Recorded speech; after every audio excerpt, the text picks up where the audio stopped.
ஆண்டவர் இங்கே இருக்கிறார் அப்படின்றத நீங்கள் நினைவில் கொள்ளுங்க. அவருடைய பிரசன்னம் இங்கே இருக்கிறது என்பதை நினைவில் கொள்ளுங்க. நாம் ஜெபிக்க போகிறோம்.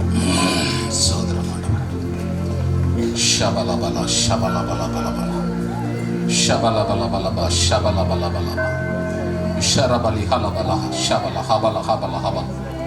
சோதரிக்கிறோம் ஆண்டவரே, நன்றியோடு உம்மை துதிக்கிறோம் சுவாமி. இயேசுவே, நாங்கள் உம்மை சோதரிக்கிறோம் சுவாமி. உடைய பேர் இரக்கத்திற்காக உமக்கு நாங்கள் நன்றி செலுத்துகிறோம் சுவாமி. உடைய பேரன்பு இந்த இடத்துல நிலை பெற்றிருப்பதற்காக நன்றி செலுத்துகிறோம் சுவாமி. உடைய பிரசன்னம் இந்த இடத்துல இருப்பதற்காக நன்றி செலுத்துகிறோம் சுவாமி. பரிசுத்த ஆவியானுடைய ஆளுகைக்குள்ளா இந்த இடத்தை நாங்கள் ஒப்புக் கொடுக்கிறோம் சுவாமி. சோதரம் ஆண்டவரை எல்லோரும் விழித்திருக்கும்படியாய் தகப்பனே, வார்த்தையை சாத்தான் திருடி விடாதபடி சுவாமி, சோர்வருடைய உடலை உள்ளத்தை மயக்கி விடாதபடி சுவாமி, உம்முடைய வார்த்தைக்கு நேராய் பிள்ளைகளுடைய இருதயம் திருப்பப்படும்படியாய் செபிக்கிறேன் சுவாமி. இயேசுவை பொறுப்படுத்திக் கொள்ளும், வழி நடத்தும். இயேசுவின் நாமத்தில் பிதாவே, ஆமென். நாம் அமர்ந்து கொள்வோம்.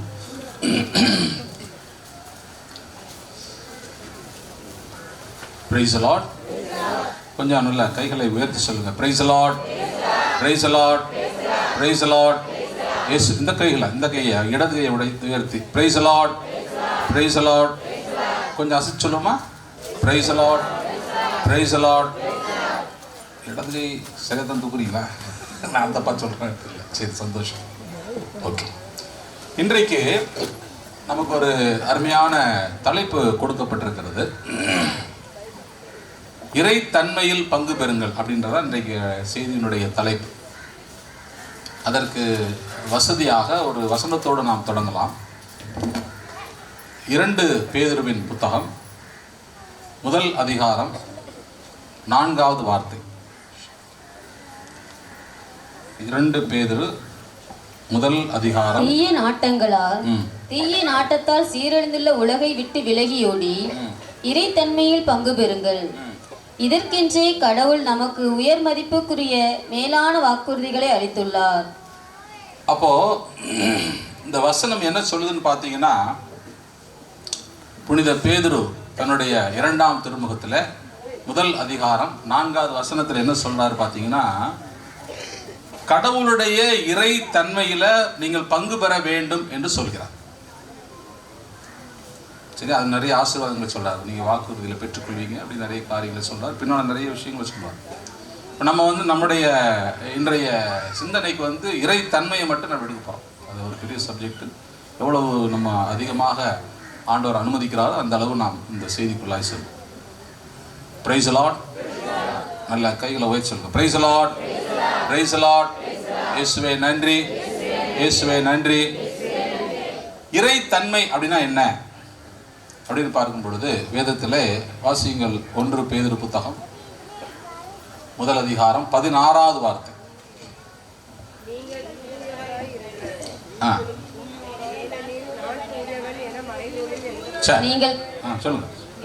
நீங்கள் தந்தையை என்னை அழைத்து மன்றாடுங்கள். ஆளை பார்த்தல்ல. 1:16. நீங்கள் தூயவராய் இருப்பது. அப்போ கடவுள் ஒரு அற்புதமான ஒரு விஷயத்தை சொல்றார். என்ன சொல்றாருன்னா, தன்னை குறித்து அவர் சொல்றார், நான் எப்படிப்பட்டவன்? பரிசுத்தமானவன். அப்ப நீங்க எப்படி இருக்கணும்? ஏன்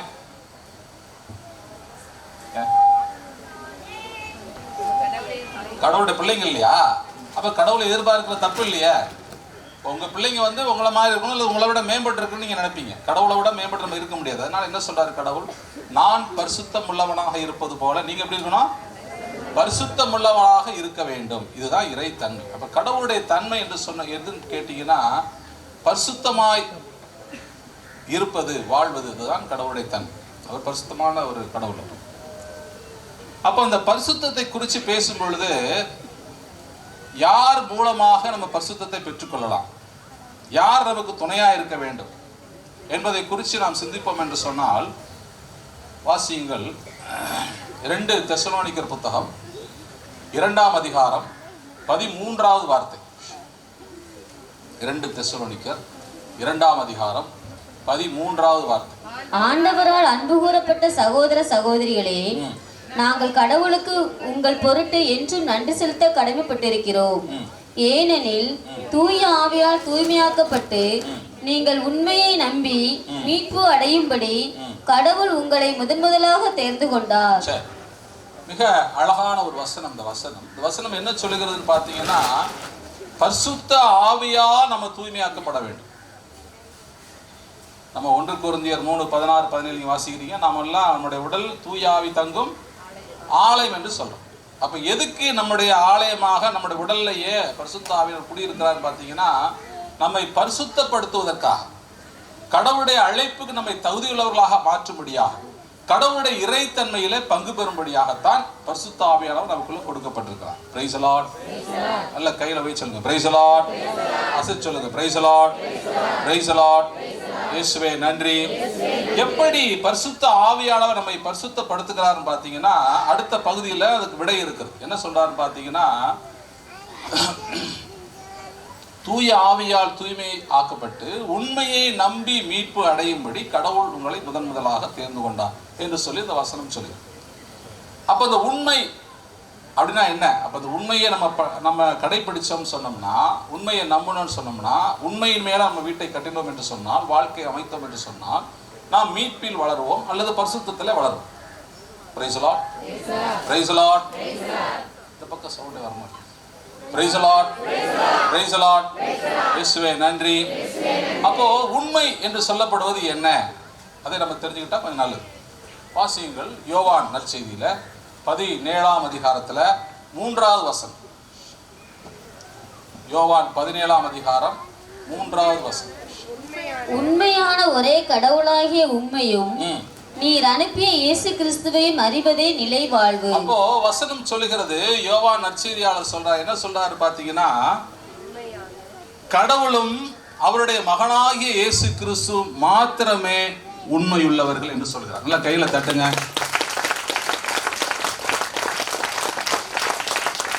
கத்தோலிக்க திருச்சபையில் உள்ள நிறைய பேருக்கு இந்த விசுவாசத்துல நம்பிக்கை கிடையாது, இந்த உண்மையில நம்பிக்கை கிடையாது. இயேசு கிறிஸ்து ஆண்டவர் நம்புறதில்லை, கடவுள் உண்மையுள்ள நம்புறதில்லை. இதை தவிர எல்லாத்தையும் நம்புறாங்க. Price the Lord, praise the Lord. இயேசுவே நன்றி. இன்னொரு விஷயத்தையும் வசனம் உண்மை என்று சொல்லுகிறது. அதே 17ஆம் அதிகாரத்துல 17வது வார்த்தை. உண்மையில் அவர்களை உமக்கு அர்ப்பணமாக்கி அருளும், உமது வார்த்தையே உண்மை. அப்போ வசனம் சொல்லுகிறது, என்ன சொல்லுகிறதுன்னு பாத்தீங்கன்னா 17:17 யோவான் 17:17 கடவுளுடைய வார்த்தை உண்மையா இருக்கிறது. யாருடைய வார்த்தை உண்மையா இருக்கிறது? உங்க வீட்டுக்காரர் வார்த்தை உண்மையா இருக்குதா? பணக்காரர் வார்த்தை உண்மையா இருக்குன்னு சொல்லுதா? அரசியல்வாதியோட வார்த்தை உண்மையா இருக்குன்னு சொல்லுதா? யாருடைய வார்த்தை உண்மையா இருக்கிறது? கடவுளுடைய வார்த்தை உண்மையா இருக்கிறது. கடவுளுடைய வார்த்தைனா என்னது? கடவுளுடைய வார்த்தை அப்படின்னா என்னது? வாசிங்கள் யோவான் 1:14. யோவான் நற்செய்தியில 1 அதிகாரம் 14வது வசனம். யோவான் 1:14.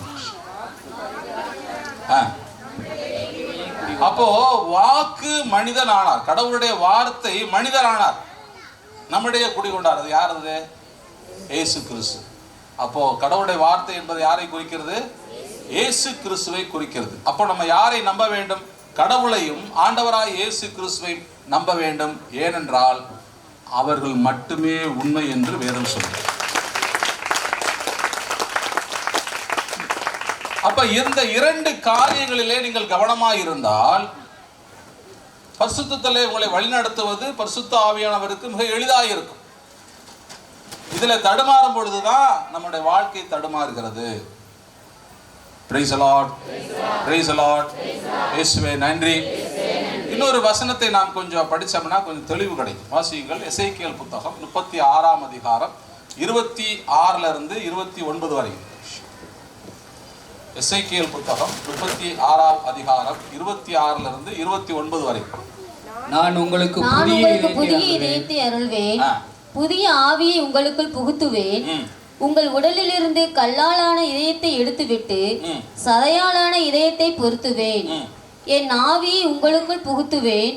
என் நியமங்களை கடைபிடிக்கவும் என் நீதி நெறிகளை கவனமாய் செயல்படுத்தவும் செய்வேன். நான் உங்கள் முன்னோருக்கு கொடுத்த நாட்டில் நீங்கள் வாழ்வீர்கள். அப்போது என் மக்களாய் இருப்பீர்கள். நான் உங்கள் கடவுளாய் இருப்பேன். உங்கள் எல்லா தீட்டிலிருந்தும் நான் உங்களை மீட்பேன். அப்போ கடவுள் வந்து தன்னுடைய மக்களுக்கு எப்படியாக காரியங்களை சொல்கிறார் பார்த்தீங்கன்னா, நான் உங்களுக்கு புதிய இதயத்தை கொடுப்பேன், புதிய ஆவியை கொடுப்பேன்னு சொல்றேன். அந்த புதிய இதயம் எப்படி இருக்குன்னு பார்த்தீங்கன்னா, அது கல்லான இதயமா இருக்காது. எப்படி இருக்குமா? உணர்வுள்ள இதயமாக இருக்கும். கல்லான இதயம்னா என்னது? எப்படி இதயம் கல்லாகும்? எப்படி கல்லாம்?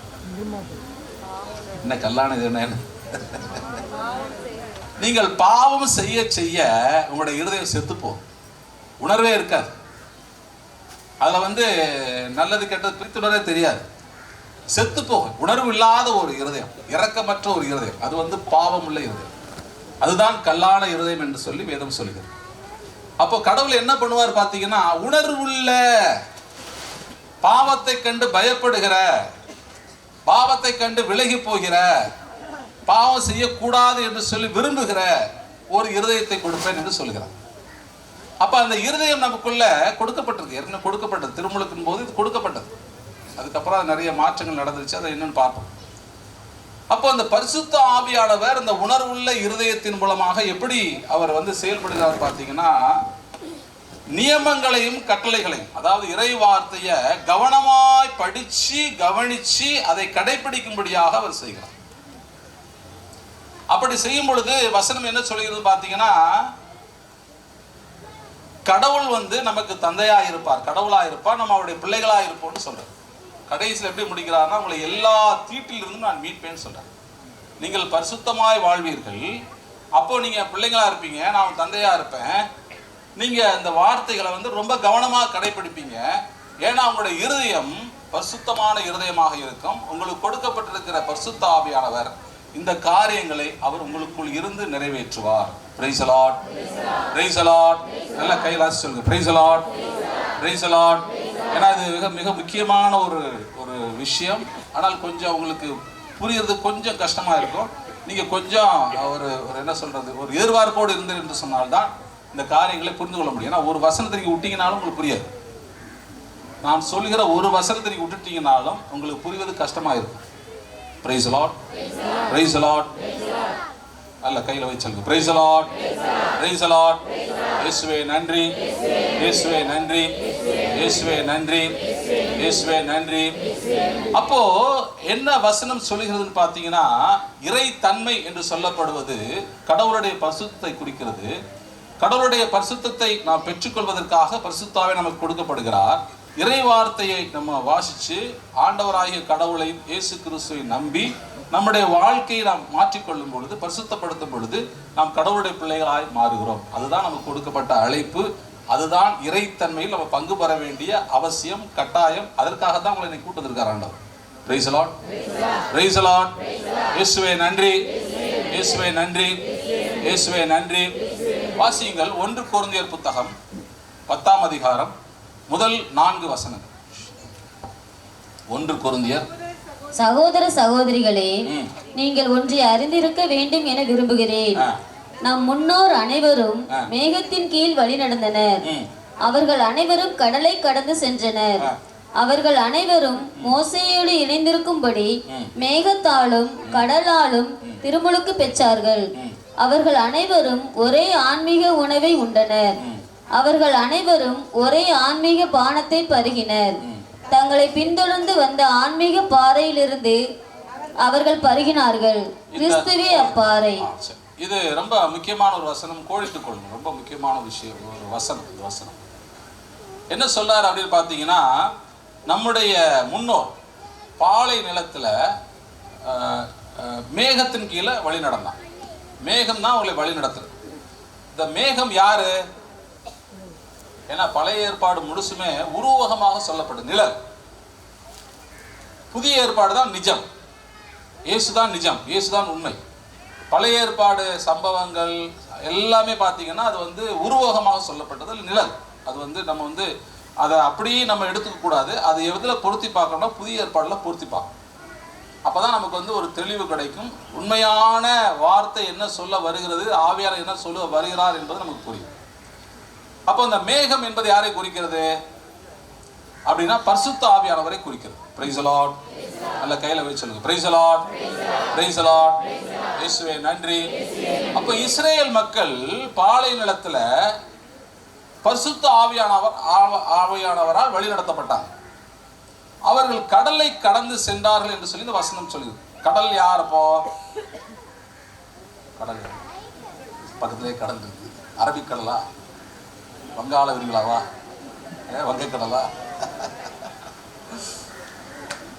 மிக அருமையான ஒரு காரியம் இது. நீங்கள் ஒரு ஆவிக்குரிய சத்தியத்தை உங்களுக்கு கற்றுத்தர வேண்டும் என்று சொல்லி ஆண்டவர் சொன்னதுனால இந்த விஷயத்தை நான் கொஞ்சம் தெளிவுபடுத்த விரும்புகிறேன்.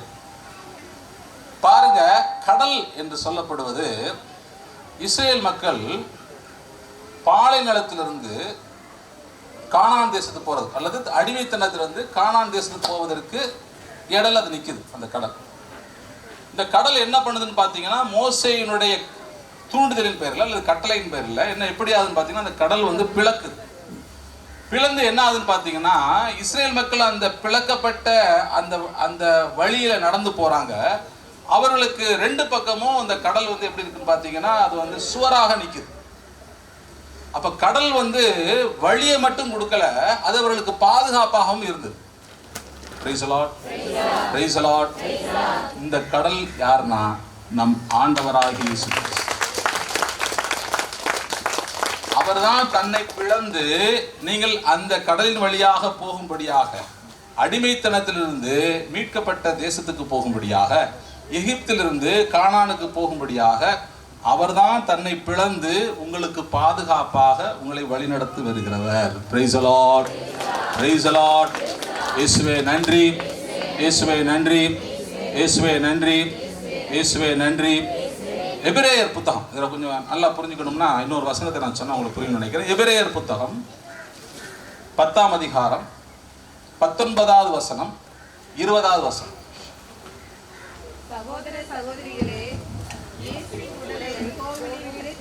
சகோதர சகோதரிகளே, இயேசுவின் உடலை கோவில் திரைச்சீலைக்கு ஒப்பிடலாம். இத்திரைச்சீலை வழியாக திருத்தூயகத்துக்குள் நுழைய நமக்கு துணிவு உண்டு. ஏனெனில் அவர் ரத்தம் சிந்தி நமக்கென புதியதொரு வழியை திறந்து வைத்துள்ளார். இதுவே வாழ்வுக்கு அழைத்து செல்லும் வழி. மிக அற்புதமான ஒரு வசனம் இந்த வசனம். இந்த வசனத்தை கொஞ்சம் கவனிச்சு கேளுங்க. இதுல என்ன சொல்லப்பட்டிருக்குன்னு பாத்தீங்கன்னா இயேசுவின் உடலை கோவிலின் திரைச்சீலைக்கு ஒப்பிடலாம். இந்த இஸ்ரேல் மக்களுடைய வழிபாட்டு ஸ்தலம், அதை குறித்து நான் உங்களுக்கு சொன்னால் கொஞ்சம் நல்லா புரியும் நினைக்கிறேன். அவர் வந்து இஸ்ரேல் மக்கள் கூடாரத்தில் தான் வந்து வழிபாட்டு ஸ்தலம் இருந்தது. சாலமன் காலத்துக்கு அப்புறம் தான் கோயில் இருந்தது. அதுக்கு முன்னால் பூராமே அவர்கள் கூடாரத்தில் தான் வழிபாடு செய்வாங்க. அந்த கூடாரம் என்று சொல்லப்படுவது 3 பகுதிகளை இருக்கும். 4 பகுதி சொல்லப்பட 4 பகுதி, 3 பகுதின்னு நம்ம வந்து இப்போதைக்கு எடுத்துக்கிறோம். அதில் நடுப்பகுதி வந்து திருத்தூயகம் என்று சொல்வார். அந்த திருத்தூயகத்தில் வந்து கடவுளுடைய உடன்படிக்கை பேழை, அது உடன்படிக்கை பேழையில் உள்ள வந்து அவருடைய 10 கட்டளைகள் அடங்கின அந்த 2 கற்பலகைகள் இருக்கும். அந்த பேழை அவ்வளோதான் இருக்கும். இதை சுற்றிலும் ஒரு திரை போட்டிருப்பாங்க, யாருமே உள்ளே போக முடியாது. இந்த திருத்தூயகத்தில் தலைமை கூறு மட்டும்தான் வருஷத்துக்கு ஒரு தடவை உள்ளே போகலாம், மற்ற நாட்கள் போக முடியாது, யாருமே போக முடியாது. இந்த திருத்தூயகத்தை சுற்றி ஒரு கூடாரம் இருக்கு, ஒரு பகுதி இருக்கும். அந்த பகுதி என்னன்னு பார்த்தீங்கன்னா அதில் வந்து குருக்கள் வசிக்கக்கூடிய ஒரு பகுதி. அதில் வந்து பலியிட தேவையான விலங்குகள், அப்பம், மேஜை, விளக்கு, குருத்துவ ஆடைகள் எல்லாம் இருக்கும். இது 2வது பகுதி. 3வது பகுதி வந்து அதுக்கு மேலே உள்ள அடுத்த பகுதி வந்து அது வந்து எல்லா மக்களும், அதாவது ஆண்கள், இஸ்ரேல் ஆண்கள் அங்கே வந்து வழிபாடு செய்யக்கூடிய ஒரு இடம். கூடாரத்துக்கு வெளியில தான் 4வது பகுதி. அதை தான் வந்து பெண்களும் பிற இனத்தாரும் நிற்கக்கூடிய ஒரு இடம். இந்த அமைப்புல தான் எருசலேம் தேவாலயம் கட்டப்பட்டது. இப்போ வசனம் என்ன சொல்லுகிறதுன்னு பார்த்தீங்கன்னா எபிரேயர் 10ஆம் அதிகாரம் 19ஆம் வசனம் 20ஆம் வசனம் என்ன சொல்லுதுன்னு பார்த்தீங்கன்னா இயேசுவின் உடலை கோவிலின் திரைச்சீலைக்கு ஒப்பிடலாம்னு சொல்லு. அப்போ இயேசு இறந்த போது சீலை என்னாச்சு? அது 2ஆக கிழிந்து. அப்போ அந்த திருத்துயத்துக்குள்ள இருக்கிற உடன்படிக்கை பேழையை தலைமை கூறு மட்டும் வருஷத்தோட பார்க்க முடியும், மற்ற குருக்களும் பார்க்க முடியாது, மூன்றாவது பகுதியில் இருக்கிற இஸ்ரேல் மக்களும் ஆண்களும் பார்க்க முடியாது, புறவினத்தார் பார்க்க முடியாது, கோயிலுக்கு வெளியே இருப்பான் பார்க்க முடியாது. அப்ப யாருமே பார்க்க முடியாத அந்த திருத்துயகத்தை, அந்த ஆண்டவருடைய உடன்படிக்கை பேழைய என்ன நடந்தது பாருங்க. இயேசுடைய சாவின் பொழுது அந்த திரைச்சீலை கிழிந்து எல்லா மக்களும் கடவுளை பார்க்கக்கூடிய பாக்கியத்தை இயேசு கொடுத்தார். எல்லா மக்களும், குருக்கள் மாத்திரமில்ல, மூன்றாவது பகுதியில் இருக்கக்கூடிய சாதாரண இஸ்ரேல் மக்கள் கூட பார்க்கக்கூடிய ஒரு கிருபையை கடவுள் கொடுத்தார். Price the Lord, praise the Lord. இயேசுவே நன்றி, இயேசுவே நன்றி. அப்ப அதுல வசனம் எப்படி முடிகிறதுன்னு பாத்தீங்கன்னா, ரத்தம் சிந்தி வாசிங்க, 19:20 ரத்தம் சிந்தி நமக்கென புதியதொரு வழியை திறந்து வைத்துள்ளார், இதுவே வாழ்வுக்கு அழைத்து செல்லும் வழி. அப்ப இயேசு தன்னுடைய உடலை கிழித்து என்ன பண்றாரு பாத்தீங்கன்னா, ஒரு வழியை திறந்து வச்சிருக்கிறாரு. அந்த வழிதான் வாழ்வுக்கு அழைத்து செல்லும் வழி என்று சொல்லி எபிரேய நிருபம் சொல்கிறது. Price the Lord, praise the Lord. இயேசுவே நன்றி, இயேசுவே நன்றி. இந்த வழியைத்தான் நம்ம அங்க பார்த்தோம். 1 கொரிந்தியர் 10ஆம் அதிகாரம் 1-4 வசனங்கள்ல பார்த்தோம். அதுல என்ன சொல்லப்பட்டிருக்குன்னு பாத்தீங்கன்னா, நம்முடைய முன்னோர் மேகத்தின் கீழே வழி நடந்தாங்க. அவர் கடலை கடந்து சென்றார், மோசேயோடு இணைந்திருக்கும்படி கடலாலும் மேகத்தாலும் திருமுழுக்கு பெற்றார் என்று சொல்லி இந்த வசனம் சொல்லி. அப்புறம் என்ன சொல்லுது, தங்களை பின்தொடர்ந்த பாறையிலிருந்து அவர்கள் உண்டார்கள் குடித்தார், ஆன்மீக பாறையிலிருந்து அவர்கள் உண்டார்கள் குடித்தார் என்று சொல்லி சொல்லுது. அப்போ இயேசு ஆன்மீக பாறையாக இருக்கிறார். நம்முடைய இந்த பயணத்துல, நம்முடைய இந்த அடிமைத்தனத்திலிருந்து உரிமை வாழ்வுக்கு போகக்கூடிய இந்த பரிசுத்த பயணத்துல அல்லது இந்த பாஸ்கா பயணத்துல இயேசு நம்மளை அவர் வழியாக நாம் செல்லும் பொழுது, அந்த கல்வாரி வழியாக செல்லும் பொழுது அவர் நமக்கு உணவாக இருக்கிறார். அவர் நமக்கு ஆன்மீக பாடமாக இருக்கிறார். ஒரு உணவு எப்படி சொல்லலாம்னு பார்த்தீங்கன்னா இறைவார்த்தைன்னு சொல்லலாம். இன்னொரு உணவு எப்படி சொல்லலாம்னு பார்த்தீங்கன்னா நீங்கள் உட்கொள்கிற திவ்ய நற்கருணை. Price the Lord, praise the Lord. இயேசுவே நன்றி, இயேசுவே நன்றி. அப்ப அந்த பரிசுத்த பயணத்துல, இந்த பாஸ்கா பலியில ஆண்டவருடைய பிள்ளைகளே, நீங்கள் இறை பற்றில, இறை தன்மையில கடவுளோடு நீங்க இணைந்து வாழணும் ஆசைப்பட்டீங்கன்னா நீங்கள் செய்ய வேண்டியது என்னன்னு பார்த்தீங்கன்னா, நீங்கள் இயேசுவோடு கூட பயணிக்க வேண்டும். அவருடைய கல்வாரி பாதையில பயணிக்க வேண்டும். அவர் ரத்தம் சிந்தின பாதையில பயணிக்க வேண்டும். Price the Lord, praise the Lord. இயேசுவே நன்றி, இயேசுவே நன்றி, இயேசுவே நன்றி, இயேசுவே நன்றி, இயேசுவே நன்றி. 1 பேதுரு புத்தகம் 2ஆம் அதிகாரம் முதல் 5 வசனம். 2 பேதுரு முதல் அதிகாரம் முதல் 5 வசனம். ஆண்டவர் எத்தனை இனிவர் என்பதை சுவைத்து பாருங்கள். எல்லா வகையான தீமையையும் வஞ்சகத்தையும் வெளிவேடம் பொறாமை அவதூறு ஆகிய யாவற்றையும் அகற்றுங்கள். புதிதாய் பிறந்த குழந்தைகளைப் போல வஞ்சகமற்ற வார்த்தையாகிய பாலை அருந்த ஆர்வமுள்ளவர்களாயிருங்கள். இதை அருந்துவதால் நீங்கள் மீட்பில் வளர்வீர்கள். அப்போ ஒரு முக்கியமான ஒரு விஷயத்தை நீங்கள் கொஞ்சம் உணர வேண்டும், கண்டுபிடிக்கணும். அதை என்ன சொல்றாரு பார்த்தீங்கன்னா, வஞ்சகமற்ற வார்த்தையாகிய பாலை அருந்துவதில் ஆர்வமுடையவர்களாய் இருங்கள் என்று சொல்லி இந்த வசனம் சொல்லி. அதாவது இறை வார்த்தையை சொல்லும் பொழுது அந்த அந்த வசனம், அந்த 1 பேதுரு என்ன சொல்றாரு பார்த்தீங்கன்னா, பேதுரு என்ன சொல்றாரு பார்த்தீங்கன்னா, வஞ்சகமற்ற வார்த்தையாகிய பால் சொல்றார். அந்த பாலை எப்படி குடிக்கணும்னு சொல்றாரு பார்த்தீங்கன்னா, ஒரு புதுசா பிறந்த ஒரு குழந்தை பாலை எப்படி குடிக்குமோ அதன்படியாக குடிக்கணும்னு சொல்றாரு. இப்போ நான் உங்கள்கிட்ட ஒரு கேள்வி கேட்குறேன். இப்போ புதுசாக ஒரு குழந்தை உங்கள் வீட்டில் பிறந்திருக்கு, பால் தான் குடிக்கும். வேறு ஏதாவது சாப்பிடுமா? பிரியாணி சாப்பிடுமா? சப்பாத்தி சாப்பிடலாமா? புரோட்டா கொடுக்கலாமா? கொடுக்கலாமா? கொடுக்க முடியாது. அதுக்கு என்ன பால் தான் குடிக்கும். இந்த பாலில் சாப்பிட என்ன ஆகும்? ஒன்றும் கொடுக்க முடியல, இல்லை அதுக்கு சாப்பிட மாட்டேது. என்ன நடக்கும்? ஆளும். வேற என்ன செய்ய நடக்கும்? என்ன செய்யும்? ஏதோ செஞ்சுட்டு போகுது. நிறைய பேர் ஏதோ செஞ்சுட்டு போய் ரொம்ப அந்த 3ஆம் நிலைக்கு போயிட்டான்னு நினைக்கிறேன். கொஞ்சம் ஒரு நிமிஷம் எழுந்துருங்க எல்லாருமே. ஒரு நிமிஷம் எல்லாம் எழுந்துருங்க. இல்லை எழுது ஒரு நிமிஷம் எழுதுங்க. கொஞ்சம் ஒரு 5 நிமிஷம் நின்றுட்டே வார்த்தையை கேட்போம். அப்போ அந்த தூக்கம் கொஞ்சம் போகும். கொஞ்சம் எழுதிருப்போம். Praise the Lord, praise the Lord. இல்லை கையில் அசைச்சு சொல்லுங்க, praise the Lord, praise the Lord, praise the Lord, praise the Lord. நல்ல காற்று, நல்ல ஜிலு ஜிலு ஜில்னு வருது. அதே நல்ல சாப்பாடு, நல்ல அப்படி சொக்குது. உங்களை பார்த்தா இடத்துக்கு வந்துடும். சரியா? சரி, சந்தோஷம். ஓகே. அப்போது இந்த வசனம் என்ன சொல்லுகிறது அப்படின்னு பார்த்தீங்கன்னா, சொல்லுங்க, கடைசியில் இருந்தால் எந்த வசனம் வாசிக்கணுமோ? வஞ்சகமற்றவன். அப்போ இந்த பால் ஒரு குழந்தைக்கு மிக முக்கியமானது. அதை தவிர எதுவும் சாப்பிட முடியாது. இந்த பாலை இந்த குழந்தையை தொடர்ந்து சாப்பிட முடியாம போச்சுன்னா அது வலுவிழந்து போகும். இன்னும் கொஞ்சம் சாப்பிட முடியாம போகுதுன்னா செத்து போகும். Price the Lord, praise the Lord. ஒரு கிறிஸ்தவனும் அப்படித்தான்.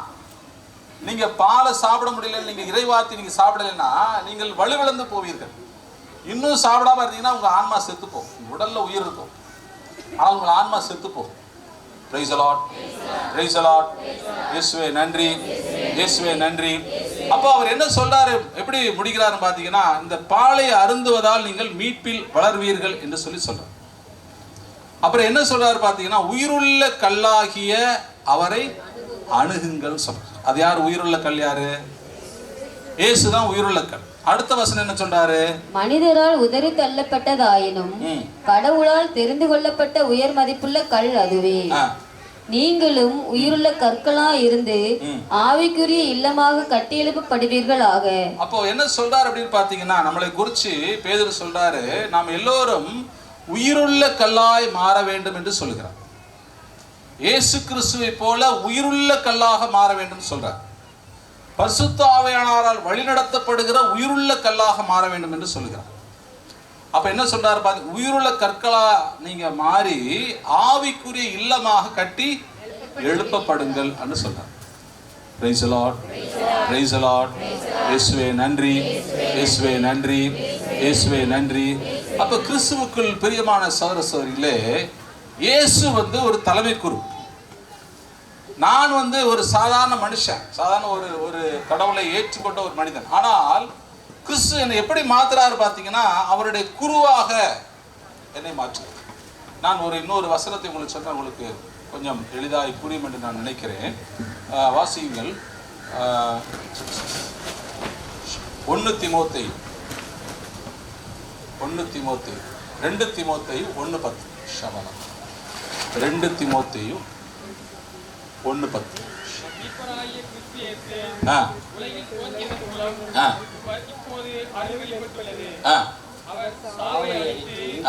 அழியா வாழ்வை நற்செய்தியின் வழியாக மொழிரச் செய்தார். இப்போ இந்த வசனம் ரொம்ப ரொம்ப முக்கியமான ஒரு வசனம். அதாவது அருள்னா என்னது? இரக்கம். அல்லது நமக்கு எப்படி சொன்னா ஈஸியா புரியுமா, கிருபைன்னு சொல்லுவோம். எல்லாருக்கும் புரியக்கூடிய ஒரு வார்த்தைனா கிருபை. அப்போ இயேசு உலகில் தோன்றியதன் மூலம்தான், அல்லது தோன்றுறதுக்கு அப்புறம் தான் கிருபை என்ற சொல் வெளிப்பட்டது. கிருபை. இப்போ கிருபைனா என்னது அப்படின்னா நான் ரொம்ப ஈஸியா உங்களுக்கு சொல்றேன். பழைய ஏற்பாடு காலத்துல நீங்க கடவுளுடைய வார்த்தையை கடைபிடிச்சா நீங்க கடவுளுடைய பிள்ளைகளா இருப்பீங்க, கடவுள் உங்களுக்கு தகப்பனா இருப்பார். பழைய ஏற்பாடு.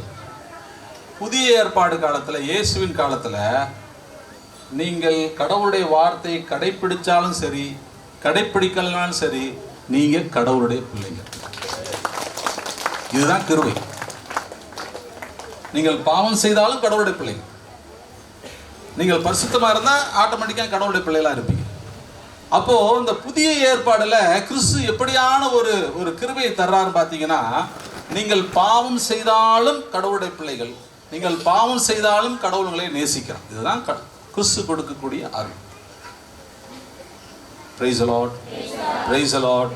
இயேசுவே நன்றி, இயேசுவே நன்றி, இயேசுவே நன்றி, இயேசுவே நன்றி, இயேசுவே நன்றி.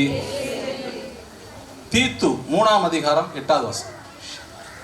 தீத்து உட்காருங்க. அது தூங்குறவங்களாம் உட்காந்துருக்குறாங்க, முழிச்சிருக்கிறவங்களாம் எந்திரிச்சிருக்கிறீங்க. அதனால நீங்க நின்று பிரயோஜனம் இல்லை. இக்கூற்று உண்மையானது. கடவுளிடம் நம்பிக்கை கொண்டவர்கள் 3:7 தீத்து 3:7 நாம் அவரது அருளால் அவருக்கு ஏற்புடையவர்களாகி நாம் எதிர்நோக்கி இருக்கும் நிலை வாழ்வை உரிமை பேராக பெரும் பொருட்டே இவ்வாறு செய்தார். அப்போ வசனம் தீத்து 3:7 எப்படி சொல்லுகிறதுன்னு பார்த்தீங்கன்னா, நாம் அவரது அருளால் அவருக்கு ஏற்புடையவர்களாகிறோம். இயேசு கிறிஸ்துவனுடைய கிருபையினால நம்ம அவருக்கு ஏற்புடையவர்களாகிறோம். நான் பாவியானவனா இருக்கலாம், நான் பரிசுத்தம் இல்லாமல் இருக்கலாம், நான் கடவுளுக்கு பிரியமில்லாத காரியங்களை செய்து கொண்டிருக்கலாம். ஆனாலும் கூட நான் எப்படி கடவுளுடைய பிள்ளையாய் மாற முடியும்னு பார்த்தீங்கன்னா, கடவுளுடைய அருளால் நான் கடவுளுக்கு ஏற்புடையவனாக மாற முடியும். கடவுள் தன்னுடைய அருளால கிருபையினால என்னை கடவுளுடைய பிள்ளையாய் மாற்றுவார். Price the Lord, praise the Lord. இயேசுவே நன்றி, இயேசுவே நன்றி, இயேசுவே நன்றி, இயேசுவே நன்றி, இயேசுவே நன்றி, இயேசுவே நன்றி. ஆக கிறிஸ்துவுக்குள் பிரியமான சகோதர சகோதரிகளே, இன்றைய நாளிலும் இறை தன்மை என்று சொல்லப்படுவது பார்த்தீங்கன்னா கடவுளுடைய பரிசுத்தத்தை நாம் குறிக்கிறது. அது பரிசுத்த ஆவியானவரால் அந்த இறை தன்மையில் நாம் பங்கு பெற முடியும், பரிசுத்த பார்க்க முடியும். அது உண்மையை கொண்டு செயல்படுகிறது. உண்மை என்று சொல்லும் பொழுது கடவுளையும் இயேசு கிறிஸ்துவையும் குறித்து நம்ம சொன்னோம். அப்போ அந்த உண்மையான இயேசு கிறிஸ்து என்று சொல்லும் பொழுது பார்த்தீங்கன்னா இறை தன்மை 2 விதமாக அவர் வெளிப்படுகிறார். ஒன்று இறை வார்த்தை, இன்னொன்று துவியனர்கள். சரியா? ஒரு முறை ஒரு சம்பவத்தை நான் சொல்கிறேன். ஒரு அருமையான ஒரு சம்பவம். ஒரு 6 மாதம் இருக்குன்னு நினைக்கிறேன். நான் தேனியில் பணிபுரிந்து கொண்டிருந்த பொழுது ஒரு நாள் நான் அந்த சர்ச்சுக்கு போகிறேன். எங்களுடைய பங்கு கோயிலுக்கு நான் போகிறேன். போகும்பொழுது பார்த்தீங்கன்னா அந்த அந்த இதில் சர்ச்சுக்குள்ளே நுழையிறேன். அதாவது ஆலயத்துக்குள்ளே காம்பவுண்டை விட்டு தாண்டி உள்ளே போய் ஆலயத்துக்குள்ளே காலை வைக்கும் பொழுது கடவுள் என்கிட்ட பேசினார். என்ன பேசினார் அப்படின்னு பார்த்தீங்கன்னா, ஒரு நிமிஷம் நில்லுனார். அப்படி வைக்க போகிறேன் அப்படி நிப்பாடி காலை வெளியே எடுத்துட்டேன். எடுத்த உடனே என்ன சொன்னார் பார்த்தீங்கன்னா, நீ இப்போ இந்த கோயிலுக்குள்ளே நீ உள்ளே போகிற இல்லையா, இந்த கோயிலுக்குள்ளே நீ உள்ளே நுழைவது என்பது பெரிய அருள், கிருபை. நீ விரும்பினால போகிறதில்ல, நான் விரும்பினால தான் நீ இந்த கோயிலுக்கு வந்திருக்கிறேன்னு சொன்னார். சரியா? நான் விரும்பினால தான் நீ கோயிலுக்கு வர்ற, நீ விரும்பினால வர்றதில்லை அப்படி சொல்ல. அப்போ நான் கேட்டேன், எப்படி ஆண்டவரே அப்படி சொல்கிறீங்க அப்படின்னு கேட்டேன். அப்போ ஒரு காரியத்தை சொன்னார். என்ன சொன்னார் பார்த்தீங்கன்னா, அந்த நான் சொன்ன அந்த திருத்தூயகத்தை மையப்படுத்தி ஒரு காரியத்தை சொன்னேன். நம்ம கோயிலுக்குள்ள போகும் பொழுது அங்கே உடன்படிக்கை பேழை இருக்கும், நற்கருணை பேழை, அதுதான் திருத்தூயகம். சரியா? அதுதான் திருத்தூயகம். அடுத்தால குரு இருப்பார், பலிபீடம் இருக்கும், அது தூயகம், அதை ஆல்டர் நம்ம சொல்லுவோம். அடுத்ததாக நம்ம இருப்போம், நம்ம இறை மக்களாகி நம்ம எல்லாரும் இருப்போம், அது 3வது பகுதி, அது இஸ்ரேல் ஆண்கள் இருக்கக்கூடிய பகுதி. இதுதான் அமைப்பு. இப்போ நம்முடைய கோவிலுடைய அமைப்பு அப்படிதான். இப்போ அன்னைக்கு என்ன சொன்னார் அப்படின்னு பார்த்தீங்கன்னா, இயேசு என்ன சொன்னார் பார்த்தீங்கன்னா, திருப்பலியின் போது குரு தலைமை குருவாக மாறுகிறார். கையெழுத்து பலி நிறைவேற்றுகிற குரு தலைமை குரு இயேசுவாக மாறுகிறார். சரியா? 1. அந்த திருப்பலியிலே நான் பரிசுத்தமாய் பங்கு கொள்ளும் பொழுது அந்த இயேசு கிறிஸ்துவாகிய அப்பத்தை நான் என்னுடைய உடலிலே, உள்ளத்திலே, நாக்கில் வாங்கும்போது நான் குருவாக மாறுகிறேன், பலி நிறைவேற்றுகிற குருவாக மாறுகிறேன். அப்ப திருப்பலியில நீங்க இதெல்லாம் நினைவில் கொள்ள வேண்டும். நீங்கள் திருப்பலியில கலந்து கொள்ளும் பொழுது பரிசுத்தமாய் நீங்க கலந்து கொண்டீர்கள் என்று சொன்னால், இயேசு அங்க தலைமை குருவாய் இருக்கிறதையும் நீங்கள் குருக்களாய் மாறுவதையும் நீங்கள் காண்பீர்கள், நீங்கள் உணர்வீர்கள், நீங்கள் அனுபவிப்பீர்கள்.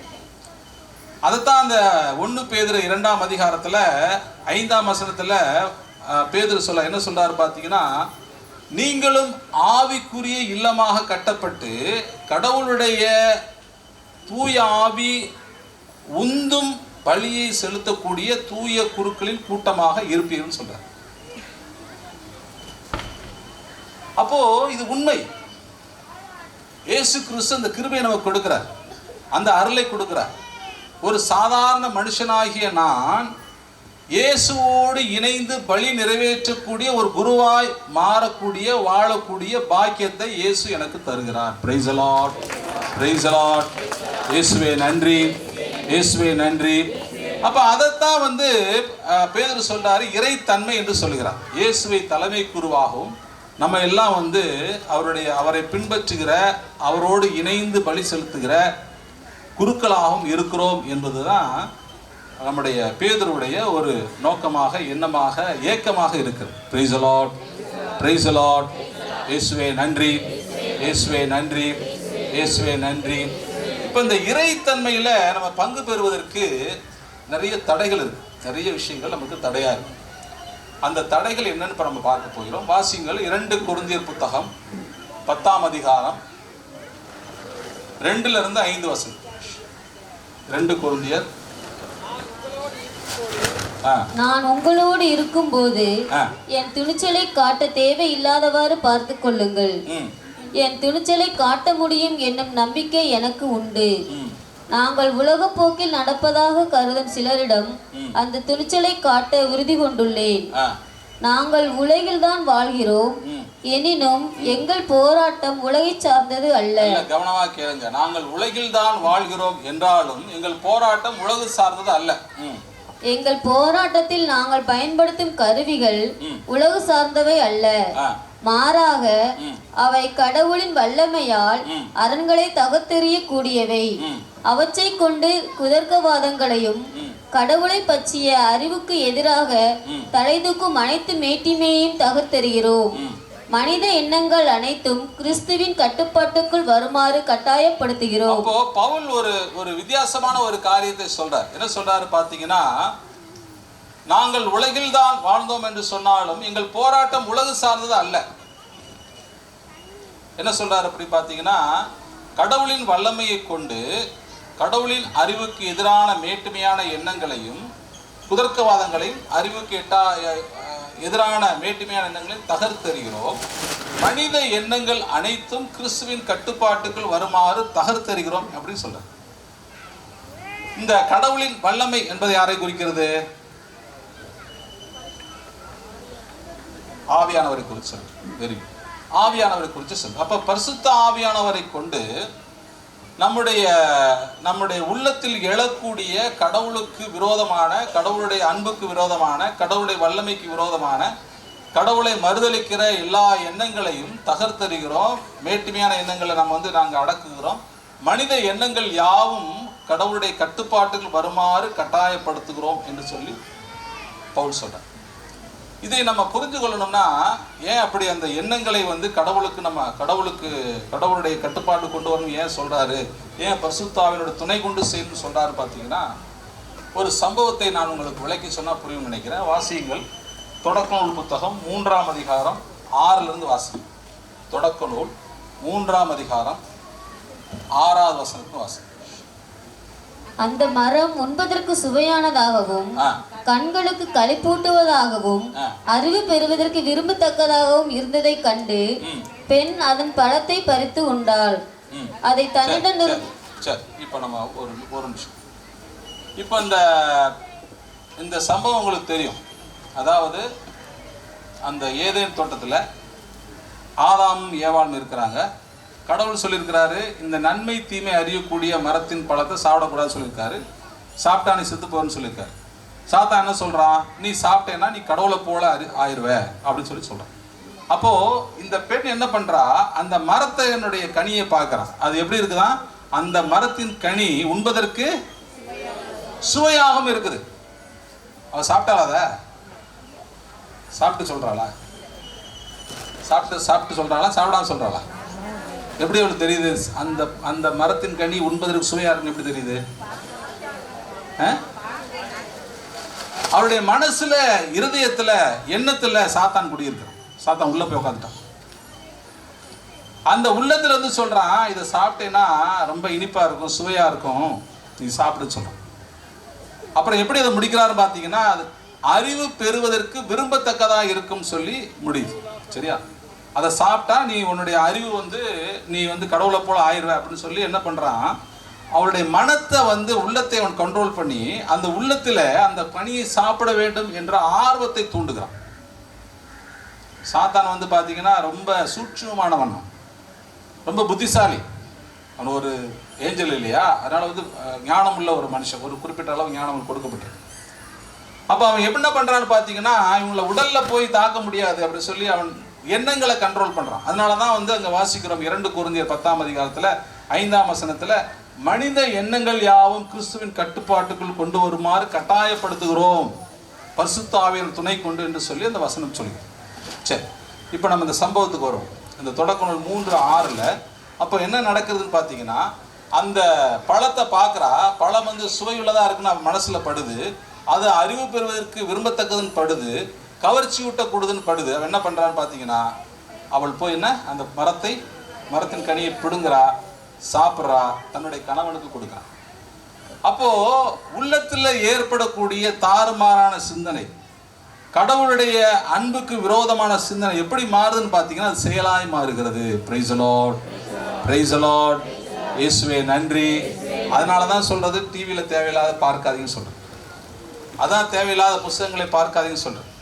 அதுக்காகத்தான் வாட்ஸ்அப்பில் தேவையில்லாத காரியங்களை பார்க்காதுன்னு சொல்றேன். ஏன்னா நீங்கள் பார்க்க பார்க்க பார்க்க பார்க்க என்ன ஆகும்னா, சாத்தான் உங்களுடைய மனதிலே குடிகொண்டு உங்களுடைய சிந்தனைகளை அடக்கி ஆண்டு அதை செயல் வடிவம் பெறுமாறு செய்வான். உங்களை பாவத்தில் விழுத்தாட்டுவான். நீங்க பார்க்க பார்க்க மறுபடியும் நீங்க பாவத்தில் விழுவீர்கள். Praise the Lord, praise the Lord, இயேசுவே நன்றி. நீங்க சாத்தான் ரொம்ப சாதாரணமா இடப்பட்டுறக்கூடாது. ரொம்ப புத்திசாலி. 2000 வருஷத்துக்கு மேல இருக்கிறான். அவனுக்கு வயசு என்ன தெரியாது, யாருக்குமே தெரியாது. ரொம்ப வருஷமா இருக்காரு, ரொம்ப சீனியர். அவர் உலகம் தோட்டத்தினால ஆதி இருந்தது போல இருக்காரு அவரு. ஆமா இருக்காரு. தொடர்ந்து வாசிங்க, 7ஆம் வசனம் வாசிங்க. அப்பொழுது அவர்கள் இருவரின் கண்களும் திறக்கப்பட்டன, அவர்கள் தாங்கள் ஆடையின்றி இருப்பதை அறிந்தனர். ஆகவே அத்தி இலைகளை தைத்து தங்களுக்கு ஆடைகளை செய்து கொண்டனர். பாருங்க, இந்த இந்த ஆதாமும் ஏவாளும் பாவம் செய்யறாங்க. ஏவாள் தன்னுடைய இருதயத்துல சாத்தானுடைய ஆளுகைக்கு இடம் கொடுக்கிறான். எண்ணங்கள்ல அவன் சொல்றதை கேட்கிறான். அப்போ அவருடைய செயல் வடிவம் பெறுகிறது. அவருடைய கை போய் அந்த பழத்தை பறிக்குது, வாய் சாப்பிடுது, வாய் சொல்லுது தன்னுடைய கணவன்ட்ட இது சாப்பிடு நல்லா இருக்குன்னு சொல்லுது. அவனும் ஏமாந்து அது சாப்பிடுது. என்ன ஆயிருது, சாப்பிட்ட உடனே அவங்க என்ன உணர்ந்து கொள்கிறார்கள் பார்த்தீங்கன்னா, தாங்கள் ஆடையின்றி இருப்பதை உணர்ந்து கொள்கிறார்கள். அது என்ன ஆடையின்றி இருக்கிறது? ஆடை என்று சொல்லப்படுவது பரிசுத்த ஆவியானவரை குறிக்கிறது. Praise the Lord, praise the Lord, இயேசுவே நன்றி. நாம் பாவம் செய்யும் பொழுது, நாம் நம்முடைய இருதயத்திலே கடவுளுக்கு விரோதமான காரியங்களை நாம் கொண்டு வரும் பொழுது, பரிசுத்த ஆவியானவர் நம்மை விட்டு விலகி போகிறார். அப்ப ஆடையின்றி அந்த நிலையை அவர் உணர்ந்து கொள்கிறாங்க. என்ன பண்றாங்க பாத்தீங்கன்னா, அவங்க ஒரு வேலையை செய்ய என்ன பண்றாங்கன்னா, இப்ப அறிவு வந்துருச்சு. இப்ப பரிசுத்த ஆவியானவர் விலகி போயிட்டாரு. ஆனால் சாத்தான் சொன்ன மாதிரி இந்த உலக அறிவு வந்துருச்சு. என்ன பண்றாங்க, அத்தி இலைகளை தொண்டு பார்க்கறதுக்கு இப்ப கொஞ்சம் வித்தியாசமா இருக்கிற 2 பேரும் அப்படின்னு அவங்களுக்குள்ள ஒரு கூச்ச உணர்வு வருது. உடனே என்ன பண்றாங்க, அத்தி இலைகளை கொண்டு அவர் உடைகளை தைத்துக் கொள்கிறாங்க. பாருங்க, எங்க அறிவு வேலை செய்தோ அங்க விசுவாசம் வேலை செய்யாது. நீங்க எவ்வளவுக்கு எவ்வளவு படிக்கிறீங்களோ, எவ்வளவுக்கு எவ்வளவு புத்திசாலி ஆறீங்களோ, எவ்வளவுக்கு எவ்வளவு உலக காரியங்களை கற்றுக்கொள்கிறீர்களோ, அந்த அளவு கடவுளுக்கும் உங்களுக்குள்ள நெருக்கம் குறைந்து போகும். Praise the Lord, praise the Lord, இயேசுவே நன்றி, இயேசுவே நன்றி, இயேசுவே நன்றி. அப்ப பரிசுத்த ஆவியானவரை இழந்து போறாங்க. அவர் தன்னை அவங்களை விட்டு விலகி போறாரு. என்ன நடக்கிறது பாருங்க. அடுத்த 7ஆம் வசனத்தை வாசிங்க, 8லிருந்து வாசிங்க. மென்காட்சி வீசிய பொழுதினிலே தோட்டத்தில் ஆண்டவராகிய கடவுள் உலவிக் கொண்டிருந்த ஓசை கேட்டு மனிதனும் அவன் மனைவியும் ஆண்டவராகிய கடவுளின் திருமுன்னிருந்து விலகி தோட்டத்தின் மரங்களுக்கு இடையே ஒளிந்து கொண்டனர். ஆண்டவராகிய கடவுள் மனிதனை கூப்பிட்டு, நீ எங்கே இருக்கின்றாய் என்று கேட்டார். உம் குரல் ஒளியை நான் தோட்டத்தில் கேட்டேன், ஆனால் எனக்கு அச்சமாக இருந்தது, ஏனெனில் நான் ஆடையின்றி இருந்தேன், எனவே நான் ஒளிந்து கொண்டேன் என்றான். பாருங்க, பரிசுத்த ஆவியானவர் அவனிருந்து விலகின உடனே அவனுக்கு என்ன வருதுன்னா, ஒரு கூச்ச உணர்வு வருது, பய உணர்வு வருது. என்ன பண்றான் அப்படின்னு பார்த்தீங்கன்னா கடவுளுடைய சமூகத்திலிருந்து விலகி போய் ஒளிஞ்சுக்கிறான். கடவுள் கேட்கிறார், ஏப்பா ஏன் உன்னை காணா, எப்போது என்னோடு கூட நீ நடப்பியே நடந்து வருவியே, ஏன் உன்னை காணவில்லை அப்படின்னு சொல்லி கேட்கும்போது சொல்றான் வந்து இந்த மாதிரி வந்து ஒளிஞ்சுக்கிட்டு சொன்னோம்னா அப்புறம் அடுத்த காரியங்களும் நடக்கும். அப்போ பரிசுத்த ஆவியானவரை நாம் இழந்து போனோம் என்று சொன்னால், நம்முடைய இருதயத்திலே பாவ சிந்தனைக்கு நாம் இடம் கொடுத்தோம் என்று சொன்னால் என்ன நடக்கிறது பார்த்தீங்கன்னா, அச்ச உணர்வு நமக்குள்ள வரும். கடவுளை சந்திப்பதற்கு நமக்கு பயம் வரும். ஜெபிக்கிறதுக்கு நம்மளால முடியாது, கோயிலுக்கு போறதுக்கு உங்களால முடியாது, இறைவார்த்தை வாசிக்க முடியாது. கடவுளை சந்திப்பதை நீங்க தள்ளி போட்டுக்கிட்டே இருப்பீங்க. என்ன சொல்லுவான் சாத்தான், நீ தவறு செய்துட்ட, பாவம் செய்துட்டன்னு சொல்லி உங்களை கடவுளிடமிருந்து தனிமைப்படுத்தி கொண்டே இருப்பான். வாசிங்கள் எரேமியா புத்தகம் 14வது அதிகாரம், எசாயா புத்தகம் 14ஆம் அதிகாரம் 17வது வசனம். எசாயா 14:17. பூவுலகை பாலை நிலமாய் ஆக்கி அதன் நகரங்களை அழித்தவனும் தன்னிடம் சிறைப்பட்டவர் வீடு திரும்ப விடுதலை அளிக்காதிருப்பவனும் இவன்தானோ என்பர். மக்களின மறுபடியும் வாசிங்க. பூவுலகை பாலை நிலமாய் ஆக்கி அதன் நகரங்களை அழித்தவனும் தன்னிடம் சிறைப்பட்டவர் வீடு திரும்ப விடுதலை அளிக்காதிருப்பவனும் இவன்தானோ என்பர்.